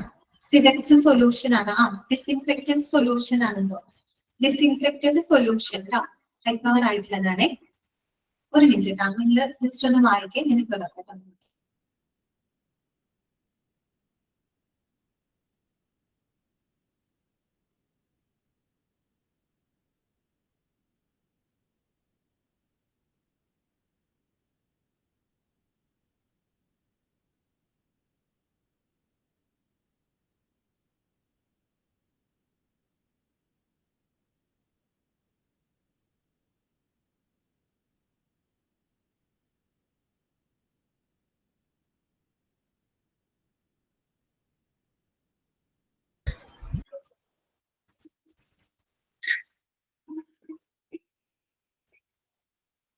ഓക്കെ, ക്ലിയർ ആണല്ലോ. ഇനി നമുക്ക് നെക്സ്റ്റ് നോക്കാനുള്ളത് types of stores in a hospital കേട്ടോ. ഒരു ഹോസ്പിറ്റലില് വിവിധ തരത്തിലുള്ള സ്റ്റോറുകൾ എന്തൊക്കെയാണ്? സ്റ്റോർ എന്ന് പറഞ്ഞാൽ നമ്മുടെ സാധനങ്ങൾ സ്റ്റോക്ക് ചെയ്ത് വെക്കുന്ന സ്ഥലം, അത്രയേ ഉള്ളൂ അല്ലെ. ഓക്കെ, അപ്പൊ ഹോസ്പിറ്റലിലുള്ള പല ടൈപ്പ് ഓഫ് സ്റ്റോറുകൾ ഏതൊക്കെയാണ്? ഇതൊക്കെ വെറുതെ അറിയാവുന്നതാണ്. നോക്കുക, ഡ്രഗ് സ്റ്റോർസ് ഉണ്ട് അല്ലെ, അതായത് മരുന്നുകളൊക്കെ സൂക്ഷിച്ചു വെക്കുന്ന, സ്റ്റോക്ക് ചെയ്ത് വെക്കുന്നത് ഇതാണ് ഡ്രഗ് സ്റ്റോറിലാണ്. ഓക്കെ. പിന്നെ സർജിക്കൽ സ്റ്റോർസ് അല്ലെ, അതായത് സർജറിയുമായിട്ട് ബന്ധപ്പെട്ട ടൂൾസുകളും മറ്റുള്ള എന്താ പറയാ വസ്തുക്കളും ഒക്കെ സ്റ്റോക്ക് ചെയ്ത് വെക്കുന്ന സർജിക്കൽ സ്റ്റോറുകളുണ്ട്. പിന്നെ അനസ്തെറ്റിക് സ്റ്റോറുകളുണ്ട് അല്ലെ, പ്രത്യേകിച്ച് അനസ്തേഷ്യയുമായിട്ട് ബന്ധപ്പെട്ട മെറ്റീരിയൽസുകളും മറ്റും സ്റ്റോക്ക് ചെയ്ത് വെക്കുന്ന അനസ്തെറ്റിക് സ്റ്റോറുകളുണ്ട്. പിന്നെ കിച്ചൺ സ്റ്റോർസ് അല്ലെ, കിച്ചൺ സ്റ്റോർസ് എന്ന് പറയുമ്പോൾ എന്തായിരിക്കും, നമ്മുടെ ഡയറ്ററി സർവീസുമായിട്ട് ബന്ധപ്പെട്ട ഐറ്റംസുകൾ അല്ലെ, അതിൽ പറയുന്ന പോലെ ഉപകരണങ്ങളും ഒക്കെ ഉണ്ടാവും അല്ലെ. ഓക്കെ, പിന്നെ സാധനങ്ങളും ഉണ്ടായിരിക്കും, കുക്ക് ചെയ്യാനുള്ള സാധനങ്ങളും ഒക്കെ ഉണ്ടായിരിക്കും. അപ്പൊ അങ്ങനെയുള്ള കിച്ചൺ സ്റ്റോഴ്സ്. പിന്നെ ലിനൻ സ്റ്റോഴ്സ് എന്ന് പറയുമ്പോൾ എന്താണ്? തുണികള്, അതായത് നമ്മുടെ ബെഡ്ഷീറ്റുകള്, പില്ലോ, അല്ലെ, അതെ ക്ലോത്തുകള്, അല്ലെ, പ്രത്യേകിച്ച് ഹോസ്പിറ്റലിലെ എന്താ പറയാ ലിനൻസും മറ്റുമൊക്കെ സ്റ്റോർ എന്താ പറയുക സ്റ്റോക്ക് ചെയ്ത് വെക്കുന്ന സ്റ്റോറുകളുണ്ട്. പിന്നെ ജനറൽ സ്റ്റോറുകളുണ്ട്, അതായത് ഒരു ഹോസ്പിറ്റലിൽ കോമൺ ആയിട്ടുള്ള മെറ്റീരിയൽസുകളൊക്കെ സ്റ്റോക്ക് ചെയ്ത് വെക്കുന്ന ജനറൽ സ്റ്റോറുകളുണ്ട്. എന്നിട്ട് വേറെ ഒന്നും പറയാനില്ലല്ലോ, അത് ടൈപ്പ് സ്റ്റോറുകളുണ്ട്. ഓക്കെ, അടുത്തതാണ് സിറ്റുവേഷൻ അല്ല കേട്ടോ, ലൊക്കേഷൻ ഓഫ് ദ സ്റ്റോഴ്സ് ആണ് കേട്ടോ. Location of the stores. അപ്പൊ വിവിധ തരത്തിലുള്ള സ്റ്റോറുകൾ ഉണ്ടെന്ന് മനസ്സിലായി. ഇനി ഈ സ്റ്റോറുകളുടെ ലൊക്കേഷനുമായിട്ട് ബന്ധപ്പെട്ട കാര്യങ്ങൾ എന്തൊക്കെയാണ് കേട്ടോ. Okay, factors determining the location ആണ് കേട്ടോ. ലൊക്കേഷൻ ഓഫ് ദ സ്റ്റോഴ്സ് ആണ്, അതായത് ഒരു സ്റ്റോറിന്റെ നമ്മൾ പല ടൈപ്പ് സ്റ്റോറുകൾ ഉണ്ടല്ലോ. അപ്പൊ ഈ പറയുന്ന സ്റ്റോറുകളുടെ കോമൺ ആയിട്ട് സ്റ്റോറുകളുടെ ലൊക്കേഷനെ എന്താ പറയുക ലൊക്കേഷനുമായിട്ട് ഈ ലൊക്കേഷനെ എഫക്ട് ചെയ്യുന്ന ഫാക്ടേഴ്സ് എന്തൊക്കെയാണ്? എവിടെയായിരിക്കണം ഒരു സ്റ്റോറിന്റെ ലൊക്കേഷൻ? ഓക്കെ, അതാണ് അവിടെ പറയുന്നത്. ഫസ്റ്റ് എന്താണ്? ക്ലോസർനെസ് ടു ദ യൂസർ, അല്ലെ, അതായത് യൂസർ ഡിപ്പാർട്ട്മെന്റുകളാണെങ്കിൽ ഡിപ്പാർട്ട്മെന്റ് യൂസേഴ്സിന് ഏറ്റവും അടുത്തായിരിക്കണം, അല്ലെ, സ്റ്റോറിന്റെ ലൊക്കേഷൻ എന്ന് പറഞ്ഞാൽ ഒരുപാട് ദൂരം കൊണ്ടുവച്ചാൽ ബുദ്ധിമുട്ടായിരിക്കില്ലേ. അപ്പൊ അതുകൊണ്ടാണ് പറയുന്നത് ക്ലോസർനെസ് ടു ദ യൂസർ കേട്ടോ. യൂസറിനോട് ഏറ്റവും സമീപത്തായിരിക്കണം ഒരു സ്റ്റോറിന്റെ ലൊക്കേഷൻ എന്ന് പറയുന്നത്. രണ്ടാമത്തെ എന്താണ്? Future growth or diversification procedures. അതാണ് future growth or diversification procedures. അതായത് നമ്മള് ഇപ്പോ ഭാവിയിൽ വിപുലമാക്കുന്നതിനുള്ള അതിനുള്ള സ്പേസ് ഒക്കെ ഉണ്ടായിരിക്കണം കേട്ടോ. അതായത് നമുക്ക് ഭാവിയിൽ വിപുലീകരിക്കാൻ കഴിയുന്ന രീതിയിലായിരിക്കണം നമ്മളൊരു സ്റ്റോറിന്റെ ലൊക്കേഷൻ നമ്മൾ ചൂസ് ചെയ്യേണ്ടത്. കാരണം ഇപ്പൊ ഇരിക്കുന്ന പോലെയുള്ള ചിലപ്പോൾ സ്റ്റോറിന് നാളെ നമുക്ക് കുറച്ചുകൂടി വലുതാക്കാം, അല്ലെ. അങ്ങനെയൊക്കെ വലുതാക്കേണ്ടി വന്നു കഴിഞ്ഞാൽ നമുക്ക് അവിടെ സ്ഥലപരിമിതി വരുന്നത്, അല്ലെ. അതുകൊണ്ടാണ് പറയുന്നത് future growth or diversification procedures. അല്ലെ, ഭാവിയിൽ നമുക്ക് വിപുലീകരിക്കാൻ കഴിയുന്ന രീതിയിലായിരിക്കണം നമ്മൾ എപ്പോഴും ഒരു സ്റ്റോറിന്റെ ലൊക്കേഷൻ തിരഞ്ഞെടുക്കേണ്ടത്. പിന്നെന്താണ്? Availability of vehicles. അതുപോലെ നമുക്കറിയാം സ്റ്റോറിലേക്ക് വരാനും സ്റ്റോറിൽ നിന്ന് സ്റ്റോറിലേക്ക് സാധനങ്ങൾ കൊണ്ടുപോകാനും മറ്റുമൊക്കെ ആയിട്ട് അവരുടെ വാഹനങ്ങളുടെ സൗകര്യം ഉണ്ടായിരിക്കണം. ഓക്കെ, പിന്നെന്താണ്? Parking and unloading. അതുപോലെ വാഹനങ്ങൾ വരുമ്പോൾ തന്നെ അവർക്ക് പാർക്ക് ചെയ്യാനും ഈ പറയുന്ന സാധനങ്ങളൊക്കെ അൺലോഡ് ചെയ്യുന്നതിനുള്ള സൗകര്യം അവിടെ ഉണ്ടായിരിക്കണം. പിന്നെ adequate turning space. Adequate turning space എന്ന് പറയുമ്പോൾ സ്റ്റോറിലാണെങ്കിലും ആവശ്യത്തിന് സാധനങ്ങളൊക്കെ വെക്കാനുള്ള ഒരു സ്ഥലം അവിടെ ഉണ്ടായിരിക്കണം, അല്ലെ. നമ്മൾ വാങ്ങുന്ന മെറ്റീരിയൽസ് അത് അത്യാവശ്യം നല്ല രീതിയിൽ നമുക്ക് അടുക്കി വെക്കാനുള്ളൊരു സ്പേസ് എവിടെ ഉണ്ടായിരിക്കണം? സ്റ്റോറിനകത്ത് ഉണ്ടായിരിക്കണം. പിന്നെ ഡേഞ്ചറസ് മെറ്റീരിയൽസ് വെക്കാനായിട്ട്, അല്ലെ, ഡേഞ്ചറസ് മെറ്റീരിയൽസ് എന്ന് പറയുന്നത് ഇപ്പൊ ഡേഞ്ചറസ് മെറ്റീരിയൽസുകളൊക്കെ വെക്കാനായിട്ട് പ്രത്യേകം എന്തുണ്ടായിരിക്കണം? സ്പേസ് ഉണ്ടായിരിക്കണം കേട്ടോ. ഓക്കെ, പിന്നെന്താണ്? സേഫ്റ്റി, അല്ലെ, അതായത് സേഫ്റ്റി എപ്പോഴും സേഫ്റ്റി ആൻഡ് സെക്യൂരിറ്റി വളരെ ഇമ്പോർട്ടന്റ് ആണ്, അല്ലെ. നമ്മുടെ സ്റ്റോറിന്റെ ലൊക്കേഷൻ എന്ന് പറയുന്നത് അത്യാവശ്യം സേഫ് ആയിട്ടുള്ള സെക്യൂർഡ് ആയിട്ടുള്ള ഒരു സ്ഥലത്തായിരിക്കും, അല്ലെ. പിന്നെന്താണ്? ഇൻഫ്ലെയിമബിൾ, അല്ലെ. ഇപ്പൊ നമുക്കറിയാം പെട്ടെന്ന് സെൻസിറ്റീവ് ആയിട്ടുള്ള മെറ്റീരിയൽസുകളും കാര്യങ്ങളൊക്കെ ഉണ്ടെങ്കിൽ അതൊക്കെ പ്രത്യേകം സൂക്ഷിക്കാനുള്ള സൗകര്യങ്ങള് സ്റ്റോറില് ഉണ്ടായിരിക്കണം. ഓക്കെ, വേറെ ഒന്നുമില്ല എന്നത് കേട്ടോ. അതായത് നമ്മളൊരു സ്റ്റോറിന്റെ ലൊക്കേഷൻ എങ്ങനെയായിരിക്കണം എന്നാണ് പറയുന്നത്. യൂസർ ഡിപ്പാർട്ട്മെന്റുകളുടെ അടുത്തുണ്ടായിരിക്കണം. ഇനി ഭാവിയിൽ നമ്മൾ സ്റ്റോർ വിപുലീകരിക്കുന്നുണ്ടെങ്കിൽ അതിനുള്ളൊരു സ്പേസും കൂടെ ഉണ്ടായിരിക്കണം, അല്ലെ. അതിന്റെ പേരിൽ നമുക്ക് എപ്പോഴും സ്റ്റോറിൽ ലൊക്കേഷൻ മാറ്റാൻ പറ്റുമോ? ഇല്ല. അപ്പൊ നമ്മളെപ്പോഴും ഭാവിയിൽ എങ്ങാനും വലുതാക്കേണ്ടി വന്നാൽ തന്നെയും അതിനുള്ള സ്പേസ് അവിടെ ഉണ്ടായിരിക്കണം. പിന്നെ വാഹന സൗകര്യങ്ങൾ ഉണ്ടായിരിക്കണം, വാഹനങ്ങൾക്ക് പാർക്ക് ചെയ്യാനും മെറ്റീരിയൽസ് ഒക്കെ വരുമ്പോൾ അൺലോഡ് ചെയ്യാനൊക്കെയുള്ള സൗകര്യങ്ങൾ ഉണ്ടായിരിക്കണം. പിന്നെ ഒരു സ്റ്റോറിനകത്ത് മെറ്റീരിയൽസുകൾ നല്ല രീതിയിൽ നമുക്ക് അറേഞ്ച് ചെയ്ത് വെക്കാനുള്ള സ്പേസ് ഉണ്ടായിരിക്കണം. ഡേഞ്ചറസ് മെറ്റീരിയൽസ് പ്രത്യേകം സൂക്ഷിക്കാനുള്ള സ്പേസ് വേണം. അതുപോലെ തന്നെ സേഫ്റ്റി വളരെ ഇമ്പോർട്ടന്റ് ആണ്. ഒരു എന്താ പറയാ സ്റ്റോറിന്റെ ലൊക്കേഷൻ ഏറ്റവും സേഫ് ആയിട്ടുള്ള സെക്യൂർ ആയിട്ടുള്ള സ്ഥലത്തായിരിക്കണം. പിന്നെ ഇൻഫ്ലേമബിൾ ആയിട്ടുള്ള മെറ്റീരിയൽസുകളൊക്കെ ആണെങ്കിൽ അതൊക്കെ സൂക്ഷിക്കാനായിട്ട് പ്രത്യേക സ്പേസ് തന്നെ ഉണ്ടായിരുന്നു.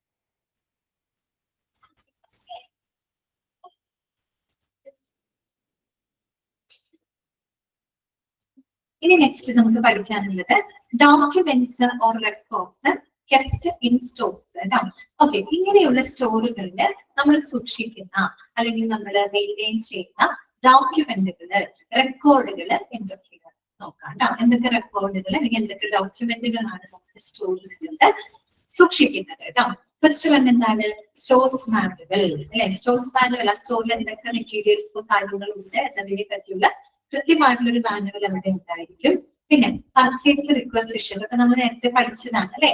പർച്ചേസ് റിക്വസിഷൻ അല്ലെ, യൂസർ ഡിപ്പാർട്ട്മെന്റിൽ നിന്ന് മെറ്റീരിയലുകൾ ആവശ്യപ്പെട്ടുകൊണ്ട് പർച്ചേസ് ഡിപ്പാർട്ട്മെന്റിലോട്ട് വരുന്ന പർച്ചേസ് റിക്വസിഷൻ ഡോക്യുമെന്റ്സുകൾ അവിടെ ഉണ്ടായിരിക്കും. അതുപോലെ പർച്ചേസ് പ്ലാൻ അല്ലെ, അതായത് നമ്മൾ റിക്വസിഷൻ വന്നു കഴിഞ്ഞാൽ നമുക്ക് സാധനങ്ങൾ പർച്ചേസ് ചെയ്യാനായിട്ട് കുറെ പ്ലാനിങ്ങും കാര്യങ്ങളൊക്കെ നമ്മൾ നടത്തുന്നുണ്ട് അല്ലെ. കൃത്യമായിട്ട് എന്തൊക്കെ മെറ്റീരിയലുകൾ വേണം, എത്ര എണ്ണം വേണം, അതിന് വേണ്ട ബഡ്ജറ്റും കോസ്റ്റും അതുപോലെ തന്നെ ടൈം ലൈൻസും ഇതൊക്കെ നമ്മൾ എന്ത് ചെയ്യും. അതുപോലെ വെണ്ടറിന്റെ സെലക്ഷനും ഇതൊക്കെ നമ്മൾ പ്ലാൻ ചെയ്ത് വെക്കുന്നുണ്ട് അല്ലെ. അപ്പൊ ഇതൊക്കെ രേഖപ്പെടുത്തുന്ന പർച്ചേസ് പ്ലാൻ ഡോക്യുമെന്റുകൾ ഉണ്ടായിരിക്കും. പിന്നെ പർച്ചേസ് ഓർഡർ. പർച്ചേസ് ഓർഡർ എന്ന് പറയുമ്പോൾ ഒരു ലീഗൽ അഗ്രിമെന്റ് ആണെന്ന് അറിയാലോ. അതായത് ഈ പറയുന്ന ഹോസ്പിറ്റല് നമ്മുടെ സപ്ലൈസിന് കൊടുക്കുന്ന ഓർഡർ ആണ് അല്ലെ, പർച്ചേസ് ഓർഡർ. പിന്നെ ഡെലിവറി ചലാൻ, അത് തന്നെയാണ് ഗുഡ്സ് റിസീവ്ഡ് നോട്ട് എന്ന് പറയുന്നത് കേട്ടോ. ഡെലിവറി ചലാൻ അഥവാ ഗുഡ്സ് റിസീവ്ഡ് നോട്ട് കേട്ടോ. നമ്മളിപ്പോ സാധനങ്ങൾ റിസീവ് ചെയ്യുമ്പോൾ നമ്മളതിന്റെ സാധനങ്ങൾ കൈപ്പറ്റിയതായിട്ട് കാണിക്കുന്ന രേഖകൾ, റിസീപ്റ്റുകള്, അതായത് നോട്ടുകള്. പിന്നെന്താണ്? Goods returned note. അതുപോലെ നമ്മൾ തിരിച്ചയക്കുന്ന ചില എന്താ പറയുക ഗുഡ്സ് എല്ലായിരിക്കുമല്ലോ. എന്തെങ്കിലും ഡിഫക്റ്റ് കാരണം കൊണ്ട് അല്ലെ, എന്തെങ്കിലും കേട് വന്നിട്ട് ഔട്ട്ഡേറ്റഡ് ആയതിന്റെ എക്സ്പയറി ഡേറ്റ് കഴിയോ അങ്ങനെ ഇതിന്റെയൊക്കെ പേരിൽ നമുക്ക് ഉപയോഗിക്കാൻ പറ്റാത്ത മെറ്റീരിയൽസ് നമ്മൾ എന്ത് ചെയ്യും? റിട്ടേൺ ചെയ്യും, തിരിച്ചയക്കും അല്ലെ.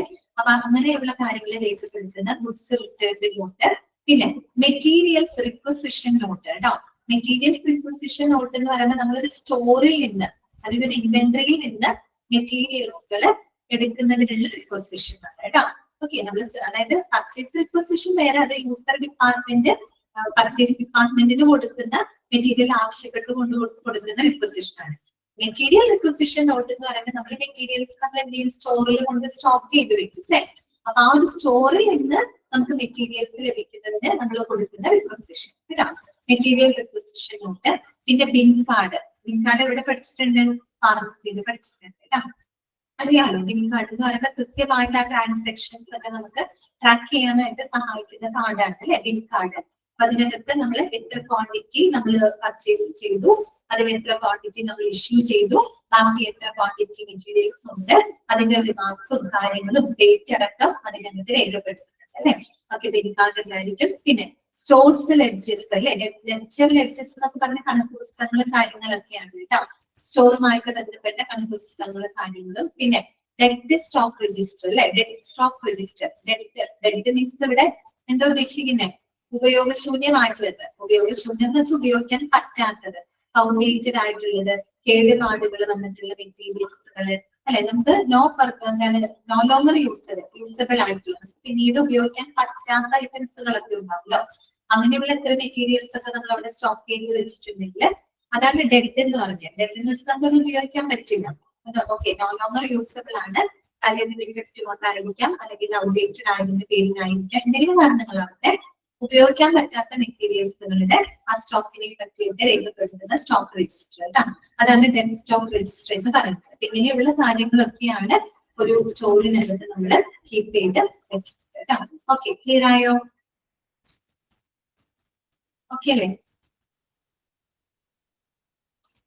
നെക്സ്റ്റ് വരുന്നത് സ്റ്റോർ വാല്യുവേഷൻസ് അഥവാ സ്റ്റോക്ക് വാല്യുവേഷൻ, അങ്ങനെയും പറയാം കേട്ടോ.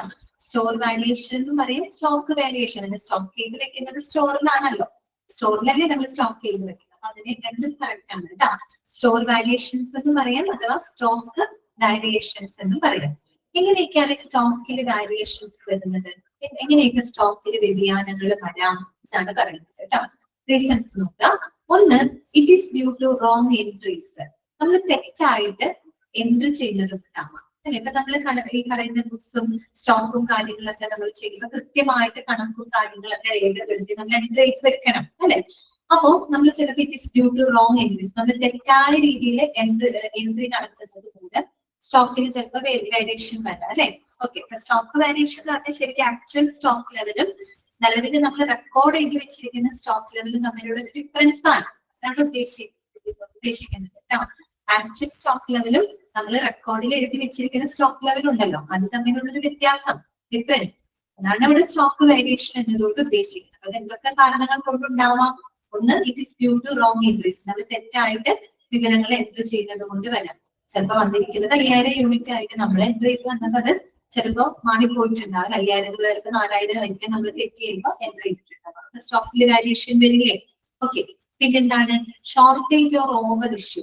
ഷോർട്ടേജ് മൂലം വരില്ലേ? ഷോർട്ടേജ്, അതായത് നമ്മൾ അണ്ടർ സ്റ്റോക്ക് ആവുന്ന കേസ് അല്ലെ, ഷോർട്ടേജ് മൂലം അങ്ങനെയും സ്റ്റോക്കിൽ വ്യതിയാനങ്ങൾ വരാൻ. ഓവർ ഇഷ്യൂ ചെയ്യാന്ന് വെച്ചാൽ ഓവർ ഇഷ്യൂ മൂലമാണ് ഷോർട്ടേജ് വരുന്നത്. നമ്മൾ അതിനും കൂടുതൽ ആളുകൾക്ക് ഇഷ്യൂ ചെയ്ത് കൊടുക്കുകയാണ്. അപ്പൊ കൺസ്യൂമർ റേറ്റ് ഒക്കെ കൂടുകയാണെങ്കിൽ നമ്മൾ നേരത്തെ പറഞ്ഞില്ലേ, ചില അനിശ്ചിതത്വങ്ങളൊക്കെ വരികയാണെങ്കിൽ അതിലും കൂടുതൽ ആളുകൾ വന്നു അവർക്ക് നമ്മൾ ഇഷ്യൂ ചെയ്തിട്ടാണെങ്കിലും അവിടെ ഷോർട്ടേജ് വരും. അപ്പൊ സ്റ്റോക്കിൽ വ്യത്യാസം വന്നില്ലേ, സ്റ്റോക്കിൽ വാരിയേഷൻ വരും. പിന്നെ കറക്റ്റിംഗ് റോങ് ബിൻ, നമ്മൾ തെറ്റായ ബിന്നുകളിൽ സൂക്ഷിക്കുന്നത്. ഇപ്പൊ നമ്മള് മെറ്റീരിയൽസുകളൊക്കെ നമ്മൾ ഓരോ ബിന്നുകളിൽ വെക്കണം. പിന്നെ പ്രത്യേകിച്ച് ബിന്നിലൊക്കെ സൂക്ഷിക്കുന്ന ബിൻകാളും കാര്യങ്ങളൊക്കെ ഉണ്ടാവും. അപ്പൊ നമ്മൾ ബിന്നില് ഒരു ബിന്നിൽ വെക്കേണ്ടത് എ എന്ന് പറയുന്ന ബിന്നിൽ വെക്കേണ്ട മെറ്റീരിയൽ കൊണ്ട് നമ്മൾ ബി എന്ന് പറയുന്ന ബിന്നിൽ കൊണ്ട് വെച്ചു. അപ്പൊ സ്റ്റോക്കിൽ ചിലപ്പോൾ വാരിയേഷൻ വരാം, അല്ലെ, സ്റ്റോക്കിൽ വാരിയേഷൻ വരാം. പിന്നെ പിൽഫറേജ് എന്ന് വെച്ചാൽ കളവാണ് കേട്ടോ. അതായത് ഓവറൊക്കെ എടുത്ത് സ്റ്റോക്ക് ചെയ്ത് വെച്ച് കഴിഞ്ഞാല് ചിലപ്പോൾ അതിൽ നിന്ന് എന്ത് വരാം, ഡെബിറ്റ് വരാം. പിൽഫറേജ്, കളവ് സംഭവിക്കാം. അപ്പോഴും സ്റ്റോക്കിൽ വാരിയേഷൻ കാണിക്കാം. പിന്നെ ഇവാപറേഷൻ, അതായത് ഇപ്പൊ ഇവാപറേറ്റ് ചെയ്തൊക്കെ പോകുന്ന മെറ്റീരിയൽസ് ആണെന്നിരിക്കട്ടെ, പെട്ടെന്ന് ഇങ്ങനെ ആവിയായി പോകുന്ന അങ്ങനത്തെ സ്പിരിറ്റ് ഒക്കെ പോലെയുള്ള മെറ്റീരിയൽസ് ആണെങ്കിൽ ചിലപ്പോൾ അത് വേണ്ട വിധത്തിൽ നമ്മൾ പ്രൊക്യൂർ ചെയ്തിട്ടില്ലെങ്കിൽ ഇവാപറേറ്റ് ചെയ്ത് പോകും. അപ്പൊ നമ്മുടെ സ്റ്റോക്കിൽ വാരിയേഷൻ വരില്ലേ? ഓക്കെ, വാരിയേഷൻ വരും. പിന്നെ വേസ്റ്റ്, അല്ലെ, വേസ്റ്റ് എന്ന് പറഞ്ഞാൽ എന്താണ്? ഇപ്പൊ ഔട്ട്ഡേറ്റഡ് ആയി പോവുക. ഔട്ട്ഡേറ്റഡ് ആയി പോയി കഴിഞ്ഞാൽ നമുക്ക് ഉപയോഗിക്കാൻ പറ്റില്ല, അത് വേസ്റ്റ് ആയി. അല്ലെ, എക്സ്പയറി ഡേറ്റ് ഒക്കെ കഴിഞ്ഞ് കഴിഞ്ഞാൽ പിന്നെ അത് വേസ്റ്റ് ആണ്, നമുക്ക് ഉപയോഗിക്കാൻ പറ്റില്ല. ഡിഫക്റ്റ് സംഭവിച്ചിട്ടുള്ള മെറ്റീരിയൽ നമുക്ക് ഉപയോഗിക്കാൻ പറ്റില്ല, അതൊക്കെ വേസ്റ്റ് ആണ്. അതൊക്കെ നമ്മുടെ സ്റ്റോക്കിൽ എന്തിന് കാരണമാകും? വാരിയേഷൻസിന് കാരണമാകുന്നു. ഓക്കെ, അത്രയേ ഉള്ളൂ കേട്ടോ. റോങ് എൻട്രീസ് മൂലമാവാം, ഷോർട്ടേജ് ഓവർ ഇഷ്യൂ മൂലമാവാം, കെപ്റ്റിൻ റോങ് ബിൻ, നമ്മൾ തെറ്റായ രീതിയിൽ അത് സൂക്ഷിച്ചു വെക്കുമ്പോൾ പിൽഫറേജ്, ഇവാപറേഷൻ, വേസ്റ്റ്, ഇങ്ങനെയൊക്കെ മൂലം ഇതിൽ വാരിയേഷൻ കാണിക്കാം, സ്റ്റോക്കിൽ വാരിയേഷൻ വരാം. Okay, what is pilferage? എന്താണ് pilferage? കളവാണ് കേട്ടോ. Act of stealing things of low value. അതാണ് act of stealing things of low value. നമ്മൾ ചെറിയ മൂല്യമുള്ള വസ്തുക്കളെ നമ്മൾ കളവ് നടത്തുന്ന പ്രോസസ് കേട്ടോ. അതിനെയാണ് പിൽഫറേജ് എന്ന് പറയുന്നത്. ആ വാക്ക് നിങ്ങൾക്ക് അറിയാം, നമ്മൾ ഫാർമസിയിലൊക്കെ പഠിച്ചിട്ടുണ്ട് പിൽഫറേജ് അല്ലെ. അവസാനം നമ്മൾ ഫാർമസി ഫേസ് ചെയ്യുന്ന ചാലഞ്ചസ് ഏതൊക്കെയാന്ന് പറഞ്ഞപ്പോ പിൽഫറേജ് നമുക്ക് പറഞ്ഞ് പഠിച്ചിട്ടുണ്ട്. ഓക്കെ, ഓക്കെ അല്ലേ, മനസ്സിലായില്ലേ? അടുത്തതാണ് കോഡിഫിക്കേഷൻ. നെക്സ്റ്റ് എന്താണ്? കോഡിഫിക്കേഷൻ. കോഡിഫിക്കേഷൻ എന്ന് പറഞ്ഞാൽ എന്താണ്? കോഡ് ചെയ്യാം, അതിനെയാണ് നമ്മൾ കോഡിഫിക്കേഷൻ എന്നതുകൊണ്ട് ഉദ്ദേശിക്കുന്നത് കേട്ടോ. ഓക്കെ, അപ്പൊ എന്താണ് നോക്കിയേ. Codification is the process of representing all item by a number. Objective ആണ്. സോറി, ഞാൻ കണ്ടില്ല കേട്ടോ. Okay, objectives of stock verification പറഞ്ഞില്ല അല്ലെ. Okay, objectives of stock verification, അത് ഇമ്പോർട്ടന്റ് ആണ് കേട്ടോ. അതായത് നമ്മൾ ഈ സ്റ്റോക്ക് വെരിഫൈ ചെയ്യുന്നത് കൊണ്ടുള്ള ലക്ഷ്യങ്ങൾ എന്തൊക്കെയാണ്? നമ്മളിങ്ങനെ സ്റ്റോക്ക് വെരിഫൈ ചെയ്യൂലേ, അതിന് വേണ്ടിയിട്ടാണ് ഇൻവെന്ററി കൺട്രോൾ, സ്റ്റോക്ക് കൺട്രോൾ എന്ന് പറയുമ്പോൾ തന്നെ നമ്മളവിടെ കൃത്യമായിട്ട് സ്റ്റോക്ക് എന്ത് ചെയ്യുന്നുണ്ട്, ഇടയ്ക്കിടയ്ക്ക് നമ്മൾ വെരിഫൈ ചെയ്യുന്നുണ്ട് അല്ലെ. ഈ സ്റ്റോക്ക് വെരിഫിക്കേഷന്റെ ഉദ്ദേശം എന്താണ്? ഇതിന് വേണ്ടിയിട്ടാണ് നമ്മളിങ്ങനെ സ്റ്റോക്ക് വെരിഫൈ ചെയ്യുന്നത്. എന്തിനു വേണ്ടിയിട്ടൊക്കെയാണ്? ഒന്നാമത്തെ നോക്കിയേ, അക്കൗണ്ടബിലിറ്റി അല്ലെ. അക്കൗണ്ടബിലിറ്റി എന്ന് പറഞ്ഞാൽ എന്താണ്? റെസ്പോൺസിബിലിറ്റി എന്നാണ് അർത്ഥം കേട്ടോ, ഉത്തരവാദിത്തം. എന്താണ് അവിടെ ഉദ്ദേശിക്കുന്നത്? അതായത് നമ്മുടെ സ്റ്റോക്ക് മെയിൻറ്റെയിൻ ചെയ്യുന്നതിന് സ്റ്റാഫുകൾക്ക് എത്രത്തോളം റെസ്പോൺസിബിലിറ്റി ഉണ്ട്, അവർ അക്കൗണ്ടബിൾ ആണ് എല്ലാം നമുക്ക് കണ്ടെത്താനായിട്ട് സാധിക്കില്ലേ?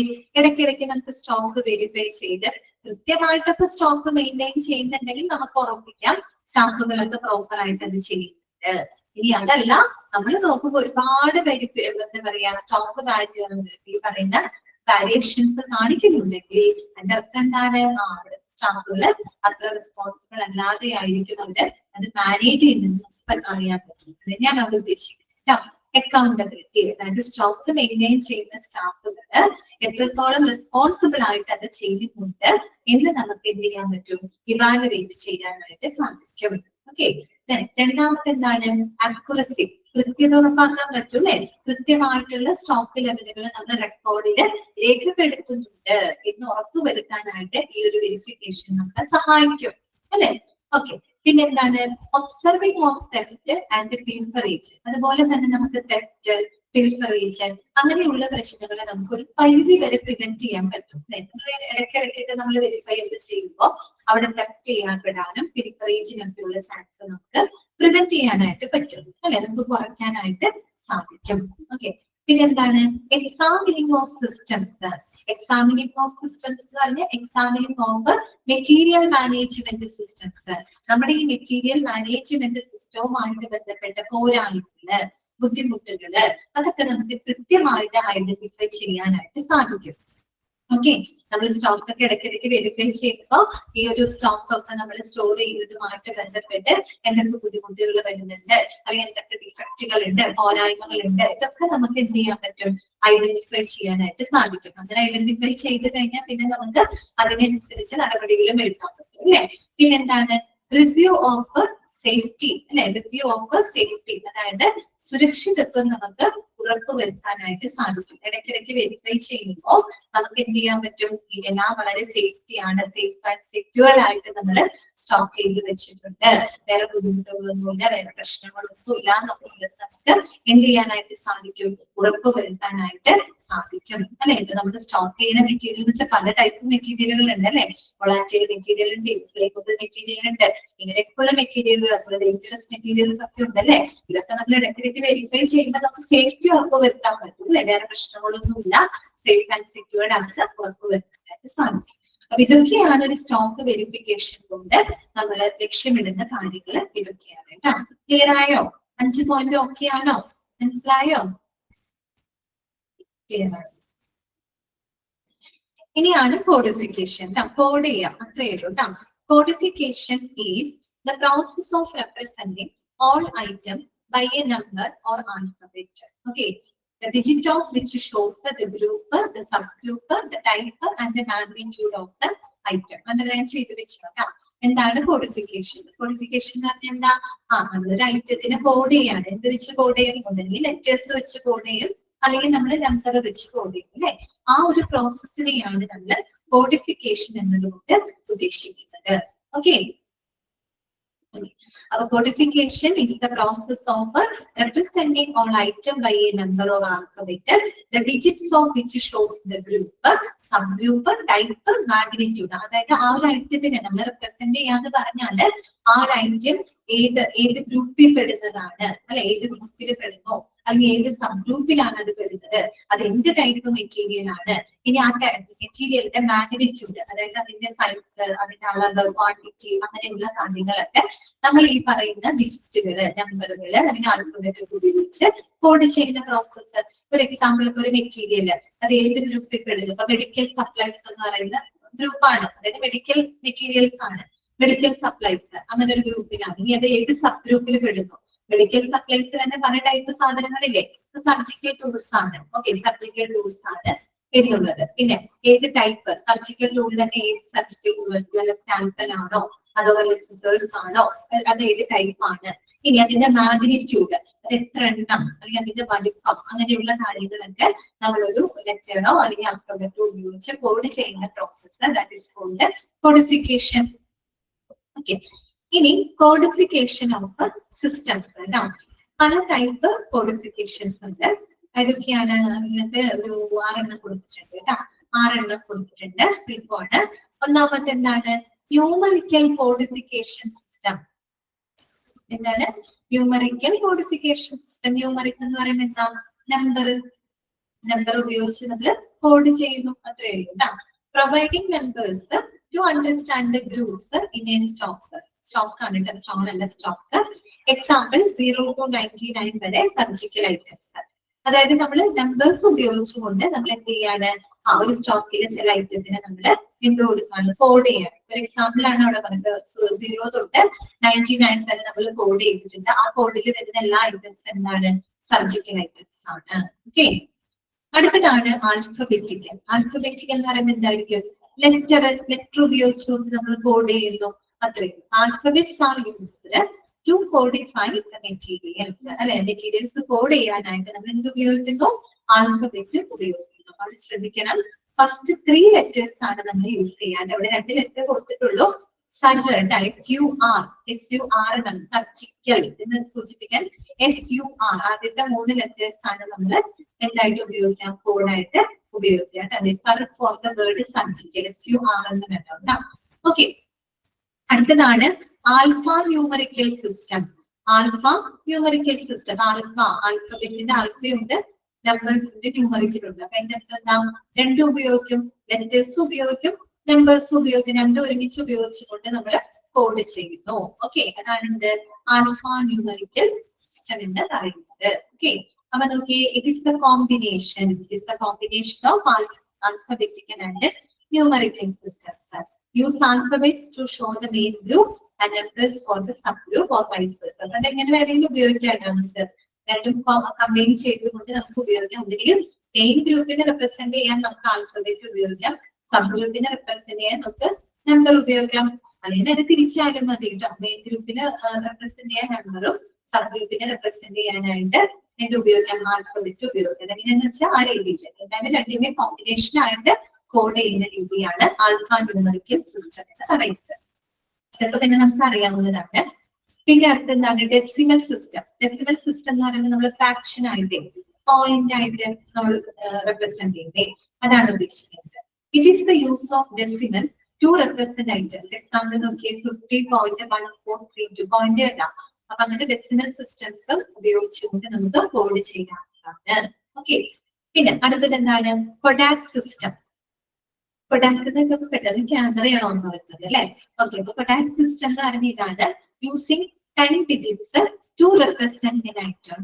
അതായത് 10 അക്കങ്ങൾ, 10 ഡിജിറ്റ് ഉപയോഗിച്ചുകൊണ്ട് നമ്മൾ ഒരു ഐറ്റത്തിനെ റെപ്രസെന്റ് ചെയ്യുന്നു. ഓക്കെ, അതാണ് എന്റെ കൊഡാക് സിസ്റ്റം. ന്യൂമറിക് സിസ്റ്റം തന്നെയാണ്, പക്ഷെ എന്താണ്? Using 10 digit. ഓർത്ത് വെക്കുന്നോണ്ടാ കൊഡാക്ക്. കൊഡാക്കിന്റെ KOL, ഓമിന് 0 പോലെ ഇരിക്കണേ. അപ്പൊ 10 എന്ന് ആലോചിച്ചാൽ മതി കേട്ടോ. അപ്പൊ using 10 digits to represent an item. ഒരു ഐറ്റം നമ്മൾ റെപ്രസെന്റ് ചെയ്യാൻ 10 ഡിജിറ്റ് ആണ് നമ്മൾ ഉപയോഗിക്കുന്നത്. This is better to use in surgical department. അപ്പൊ നമുക്കിത് സർജിക്കൽ ഡിപ്പാർട്ട്മെന്റിൽ ഉപയോഗിക്കുന്നത് കുറെ കൂടെ ബെറ്റർ ആണെന്നാണ് പറയുന്നത്. അപ്പൊ ചിലപ്പോൾ അങ്ങനെ വേണമെങ്കിൽ എടുത്ത് ചോദിക്കാം, സർജിക്കൽ ഡിപ്പാർട്ട്മെന്റിൽ ഏത് സിസ്റ്റം ഓഫ് കോഡിഫിക്കേഷൻ ആണ് ബെറ്റർ ആയിട്ടുള്ളതെന്ന് വെച്ചാൽ നിങ്ങൾ പറയും കൊഡാക് സിസ്റ്റം ആണ് കേട്ടോ. ഇവിടെ അങ്ങനെ കൊടുത്തിട്ടുണ്ടല്ലോ. This is better to use in surgical department. ആറാമത്തത് ബ്രിഷ് സിസ്റ്റം ആണ് കേട്ടോ. ബ്രിഷ് സിസ്റ്റത്തിന്റെ പ്രത്യേകത എന്താ അറിയോ? യൂസിങ് 7 ഡിജിറ്റ് കേട്ടോ. 7 ഡിജിറ്റ് ആണ് ഉപയോഗിക്കുന്നത്. Using 7 digits to represent a specific item. ഒരു പെർട്ടിക്കുലർ ഐറ്റത്തിനെ റെപ്രസെന്റ് ചെയ്യാനായിട്ട് 7 ഡിജിറ്റ് ആണ് ഇവിടെ ഉപയോഗിക്കുന്നത്. It is based on numerical system. Example നോക്കിയേ, 1.02.00.00 എങ്ങനെ നോക്കിയേ, 7 ഡിജിറ്റ് ഉണ്ട് കേട്ടോ. ഓക്കെ, മെഡിക്കൽ എക്യുപ്മെന്റുകളൊക്കെ നമ്മൾ കോഡ് ചെയ്യാനായിട്ട് സാധാരണ ബ്രിഷ് സിസ്റ്റം ആണ് ഉപയോഗിക്കുന്നത്. ഇതാണ് മെഡിക്കൽ എക്യുപ്മെന്റ്സ്. ഇനി സർജിക്കൽ ഡിപ്പാർട്ട്മെന്റിൽ കൂടുതൽ ഉപയോഗിക്കുന്നത് കൊഡാക് സിസ്റ്റം ഓഫ് കോഡിഫിക്കേഷൻ ആണ്. മെഡിക്കൽ എക്യുപ്മെന്റ്സുകളൊക്കെ കോഡ് ചെയ്യാനായിട്ട് ഉപയോഗിക്കുന്നത് ബ്രിഷ് സിസ്റ്റം ഓഫ് കോഡിഫിക്കേഷൻ ആണ്. അതിനൊക്കെ എക്സാമ്പിൾ ആണ് എഴുതി വെച്ചിരിക്കുന്നത്. 7 നമ്പർ ആണ്. ബ്ലഡ് ഗ്യാസ് അനലൈസർ, അതൊരു മെഡിക്കൽ എക്യുപ്മെന്റ് ആണ്. അതിന്റെ തന്നെ മോഡൽ BGA3. പിന്നെ boils apparatus, paint model, anaesthetic machine ആണ് മെഷീൻ എന്ന് പറയുന്നത്. ഓരോ മെഡിക്കൽ എക്യുപ്മെന്റുകളാണ് കേട്ടോ. അപ്പൊ ഇതൊക്കെ നമ്മൾ ഉപയോഗിക്കുന്ന ബ്രിഷ് സിസ്റ്റം ഓഫ് കോഡിഫിക്കേഷൻ ആണ്. ഓക്കെ, ക്ലിയർ ആയോ?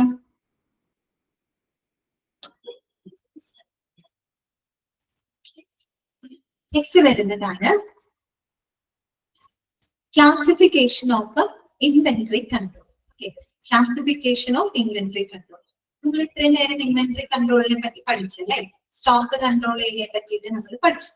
ഇനി എന്താണ് ക്ലാസിഫിക്കേഷൻ എന്നതുകൊണ്ട് ഉദ്ദേശിക്കുന്നത് അറിയാമോ?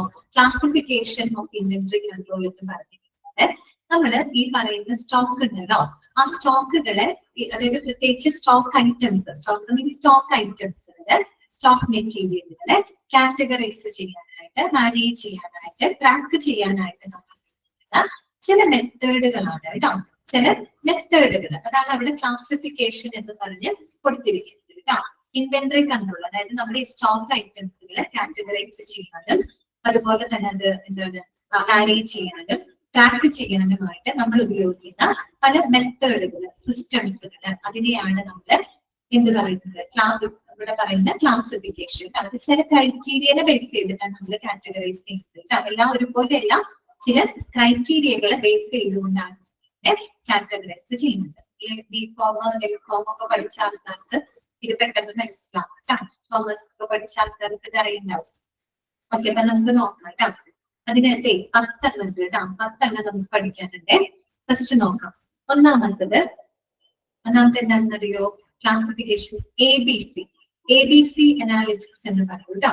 അപ്പൊ ക്ലാസിഫിക്കേഷൻ എന്ന് പറഞ്ഞാൽ നിങ്ങൾക്ക് കാര്യം മനസ്സിലായില്ലേ? അതായത് നമ്മൾ ഈ സ്റ്റോക്ക് ഐറ്റംസുകള് കാറ്റഗറൈസ് ചെയ്യാനായിട്ടും മാനേജ് ചെയ്യാനും ട്രാക്ക് ചെയ്യാനും നമ്മൾ ഉപയോഗിക്കുന്ന വിവിധ മെത്തേഡുകളാണ് കേട്ടോ. അതാണ് അവിടെ ക്ലാസിഫിക്കേഷൻ എന്നതുകൊണ്ട് ഉദ്ദേശിക്കുന്നത്. അപ്പൊ പല രീതിയിലാണ് നമ്മൾ ഇതിനെ കാറ്റഗറൈസ് ചെയ്യുന്നത്. ചില ക്രൈറ്റീരിയനെ ബേസ് ചെയ്തിട്ടാണ് നമ്മൾ കാറ്റഗറൈസ് ചെയ്യുന്നത് കേട്ടോ. അതാണ് നമ്മളിവിടെ കാണുന്നത്. അപ്പൊ 10 നമുക്ക് പഠിക്കാനുണ്ട്. ഫസ്റ്റ് വൺ വരുന്നതാണ് ABC അനാലിസിസ്. ഈ ABC അനാലിസിസിനെ പറ്റിയിട്ട് ഇവിടെ ഡീറ്റെയിൽഡ് ആയിട്ട് നമുക്ക് കൊടുത്തിട്ടുണ്ട് കേട്ടോ. എങ്കിലും നമുക്ക് നോക്കാം. ABC ആദ്യം തന്നെ നിങ്ങൾ നോക്കേണ്ടത് ഓരോന്നിന്റെ ഫുൾ ഫോം എന്താണെന്ന് ജസ്റ്റ് മനസ്സിലാക്കിയിരിക്കുക കേട്ടോ. പിന്നെ എന്ത് ക്രൈറ്റീരിയനെ ബേസ് ചെയ്തിട്ടാണ് അവിടെ കാറ്റഗറൈസ്, ഇതാണ് നിങ്ങൾ അവിടെ പഠിക്കേണ്ടത് കേട്ടോ. അതായത് ABC അതിന്റെ ഫുൾ ഫോം എല്ലാത്തിനും ഇല്ല, ചിലതിന്റെ ഫുൾ ഫോം നിങ്ങൾ പഠിച്ചു വെക്കുക കേട്ടോ. അതിന്റെ ഫുൾ ഫോം എന്താണ് അത് ഉദ്ദേശിക്കുന്നത് എന്ന് മനസ്സിലാക്കുക. പിന്നെ എന്ത് ക്രൈറ്റീരിയനെ ബേസ് ചെയ്തിട്ടാണ് അതിനെ കാറ്റഗറൈസ് ചെയ്തിരിക്കുന്നത് അതും നിങ്ങൾ കൃത്യമായിട്ട് മനസ്സിലാക്കിയിരിക്കുക കേട്ടോ. ഓക്കെ, ഒരു പേന വേണമെങ്കിൽ എടുത്ത് കയ്യിൽ പിടിച്ചോ. ഞാൻ ചിലത് പറയുമ്പോൾ നിങ്ങൾ ജസ്റ്റ് പോയിന്റ് അവിടെ എഴുതി വെച്ചിരിക്കും കേട്ടോ. പിന്നീട് പഠിക്കുമ്പോൾ നിങ്ങൾക്ക് ബുദ്ധിമുട്ട് വരാണ്ടിരിക്കാനാണ്. അപ്പൊ നോക്കുക, ABC എന്ന് പറഞ്ഞിട്ടുള്ള കൊടുത്തിരിക്കുന്നത് annual value of two control. That means alphabetical approach consumption of purchases, storing or always better control. Items concerned and the issue of materials in the normal course of business. എന്ന് വായിച്ചാൽ ഒന്നും മനസ്സിലാവില്ല. വായിച്ചാൽ നല്ല മനസ്സിലാവില്ല. അതായത് ABC എന്ന് പറഞ്ഞാൽ എന്താണ്? അതിന്റെ ഫുൾ ഫോം ഇതാണ്, ഓൾവേസ് ബെറ്റർ കൺട്രോൾ കേട്ടോ. Always better control, ABC. Okay, always better control ഇവിടെ എഴുതി വെച്ചിട്ടുണ്ട്. അതൊന്നല്ല ഞാൻ ചെയ്യിപ്പിച്ചോ കേട്ടോ. ഓൾവേസ് ബെറ്റർ കൺട്രോൾ, അവിടെ ഇത്രയും നിങ്ങൾ മനസ്സിലാക്കിയാൽ മതി. എന്തിനെ ബേസ് ചെയ്തിട്ടാണെന്നറിയോ കാറ്റഗറൈസ് ചെയ്യുന്നത്? ഒന്ന് value. Okay, value and importance to business ആണ് കേട്ടോ. എന്താണ് പറഞ്ഞത്? Value and importance to business. ഈ രണ്ട് ക്രൈറ്റീരിയനെ ബേസ് ചെയ്തിട്ടാണ് നമ്മൾ അവിടെ മെറ്റീരിയൽസിനെ കാറ്റഗറൈസ് ചെയ്യുന്നത്. അപ്പൊ നിങ്ങൾ വെറുതെ അവിടെ ഹൈപ്പുലിട്ട് എഴുതിക്കോ, വാല്യൂ ആൻഡ് പിന്നെന്താണ് ഇമ്പോർട്ടൻസ് ടു ബിസിനസ് അഥവാ ഇമ്പാക്ട് ടു ബിസിനസ്. ആ മെറ്റീരിയലിന് ആ ബിസിനസ്സിൽ എത്രത്തോളം ഇമ്പാക്ട് ഉണ്ട്, എത്രത്തോളം ഇമ്പോർട്ടൻസ് ഉണ്ട് എന്നതിനെയും അതിന്റെ വാല്യൂ, അതിന്റെ മൂല്യം, ഈ രണ്ട് കാര്യങ്ങളെ ബേസ് ചെയ്തിട്ടാണ് നമ്മൾ അവിടെ മെറ്റീരിയൽസിനെ 3 ആയിട്ട് കാറ്റഗറൈസ് ചെയ്യുന്നത്. അതൊക്കെ ഇനി ഡീറ്റെയിൽഡ് ആയിട്ട് പഠിക്കാനുണ്ട് കേട്ടോ. ABC എന്ന് പറഞ്ഞിട്ട് 3 ആയിട്ടാണ് നമ്മൾ അതിനെ കാറ്റഗറൈസ് ചെയ്യുന്നത്. ഇവിടെ ഹൈഫൺ ഇട്ടിട്ടേ value and importance to business അങ്ങനെ ഇട്ടാൽ മതി കേട്ടോ. Value and importance to business.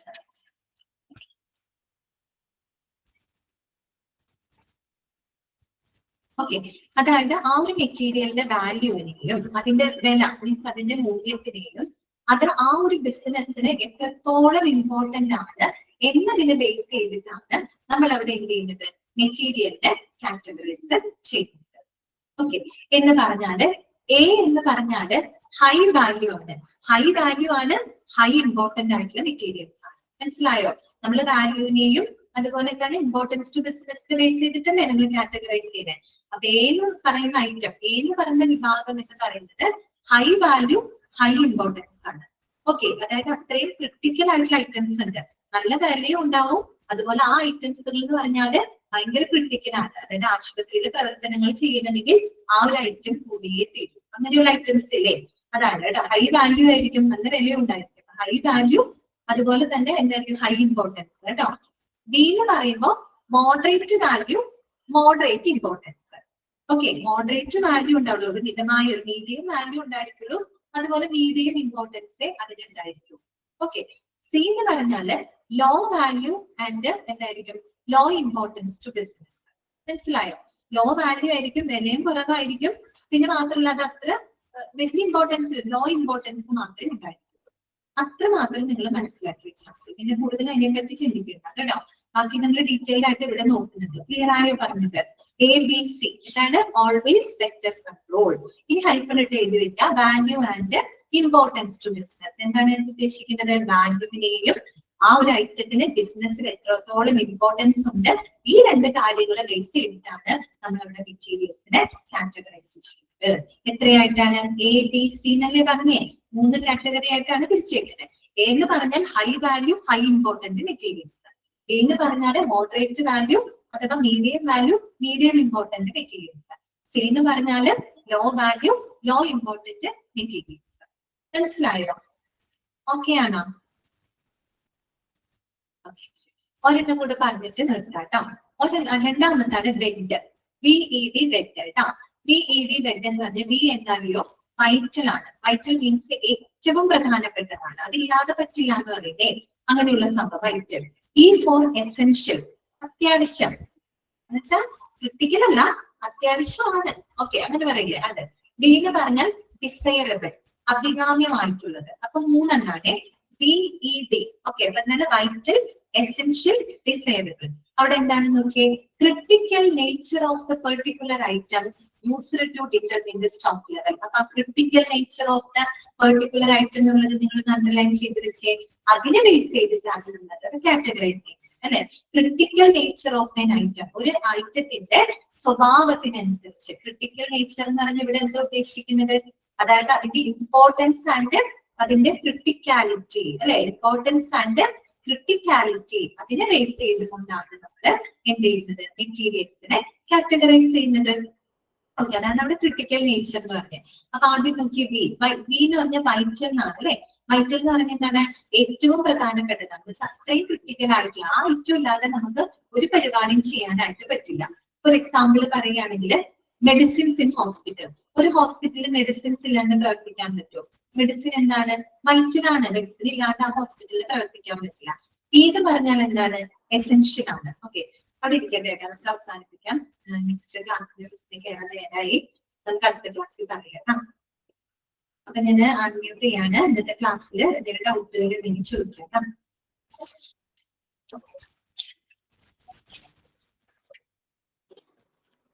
മിസ്സേ, എയുടെ value and importance to the business എന്നാണോ? എങ്ങനെ അതിന്റെ മീനിങ് പറഞ്ഞേ? Value and importance to business. ഒന്ന് വാല്യൂ, ഇമ്പോർട്ടൻസ് ടു ബിസിനസ്, അതായത് നമ്മുടെ പ്രവർത്തനങ്ങൾക്ക് ആ മെറ്റീരിയൽ എത്രത്തോളം ഇമ്പോർട്ടന്റ് ആണ് അതിനനുസരിച്ച്. ഈ രണ്ട് കാര്യത്തിനെ ബേസ് ചെയ്തിട്ടാണ് കാറ്റഗറൈസ് ചെയ്യുന്നത്. Okay, thank you. വേറെ ഡൗട്ടുകളൊന്നും ഇല്ലെങ്കിൽ നമുക്ക് ക്ലാസ് ഫൈനലൊക്കെ ചെയ്യാം കേട്ടോ. ഇത്രയും ഭാഗങ്ങള് ശരിക്കും വായിച്ച് മനസ്സിലാക്കാം കേട്ടോ. ഓക്കെ അല്ലേ? Thank you, Miss. Thank you, Miss. Thank you, Miss.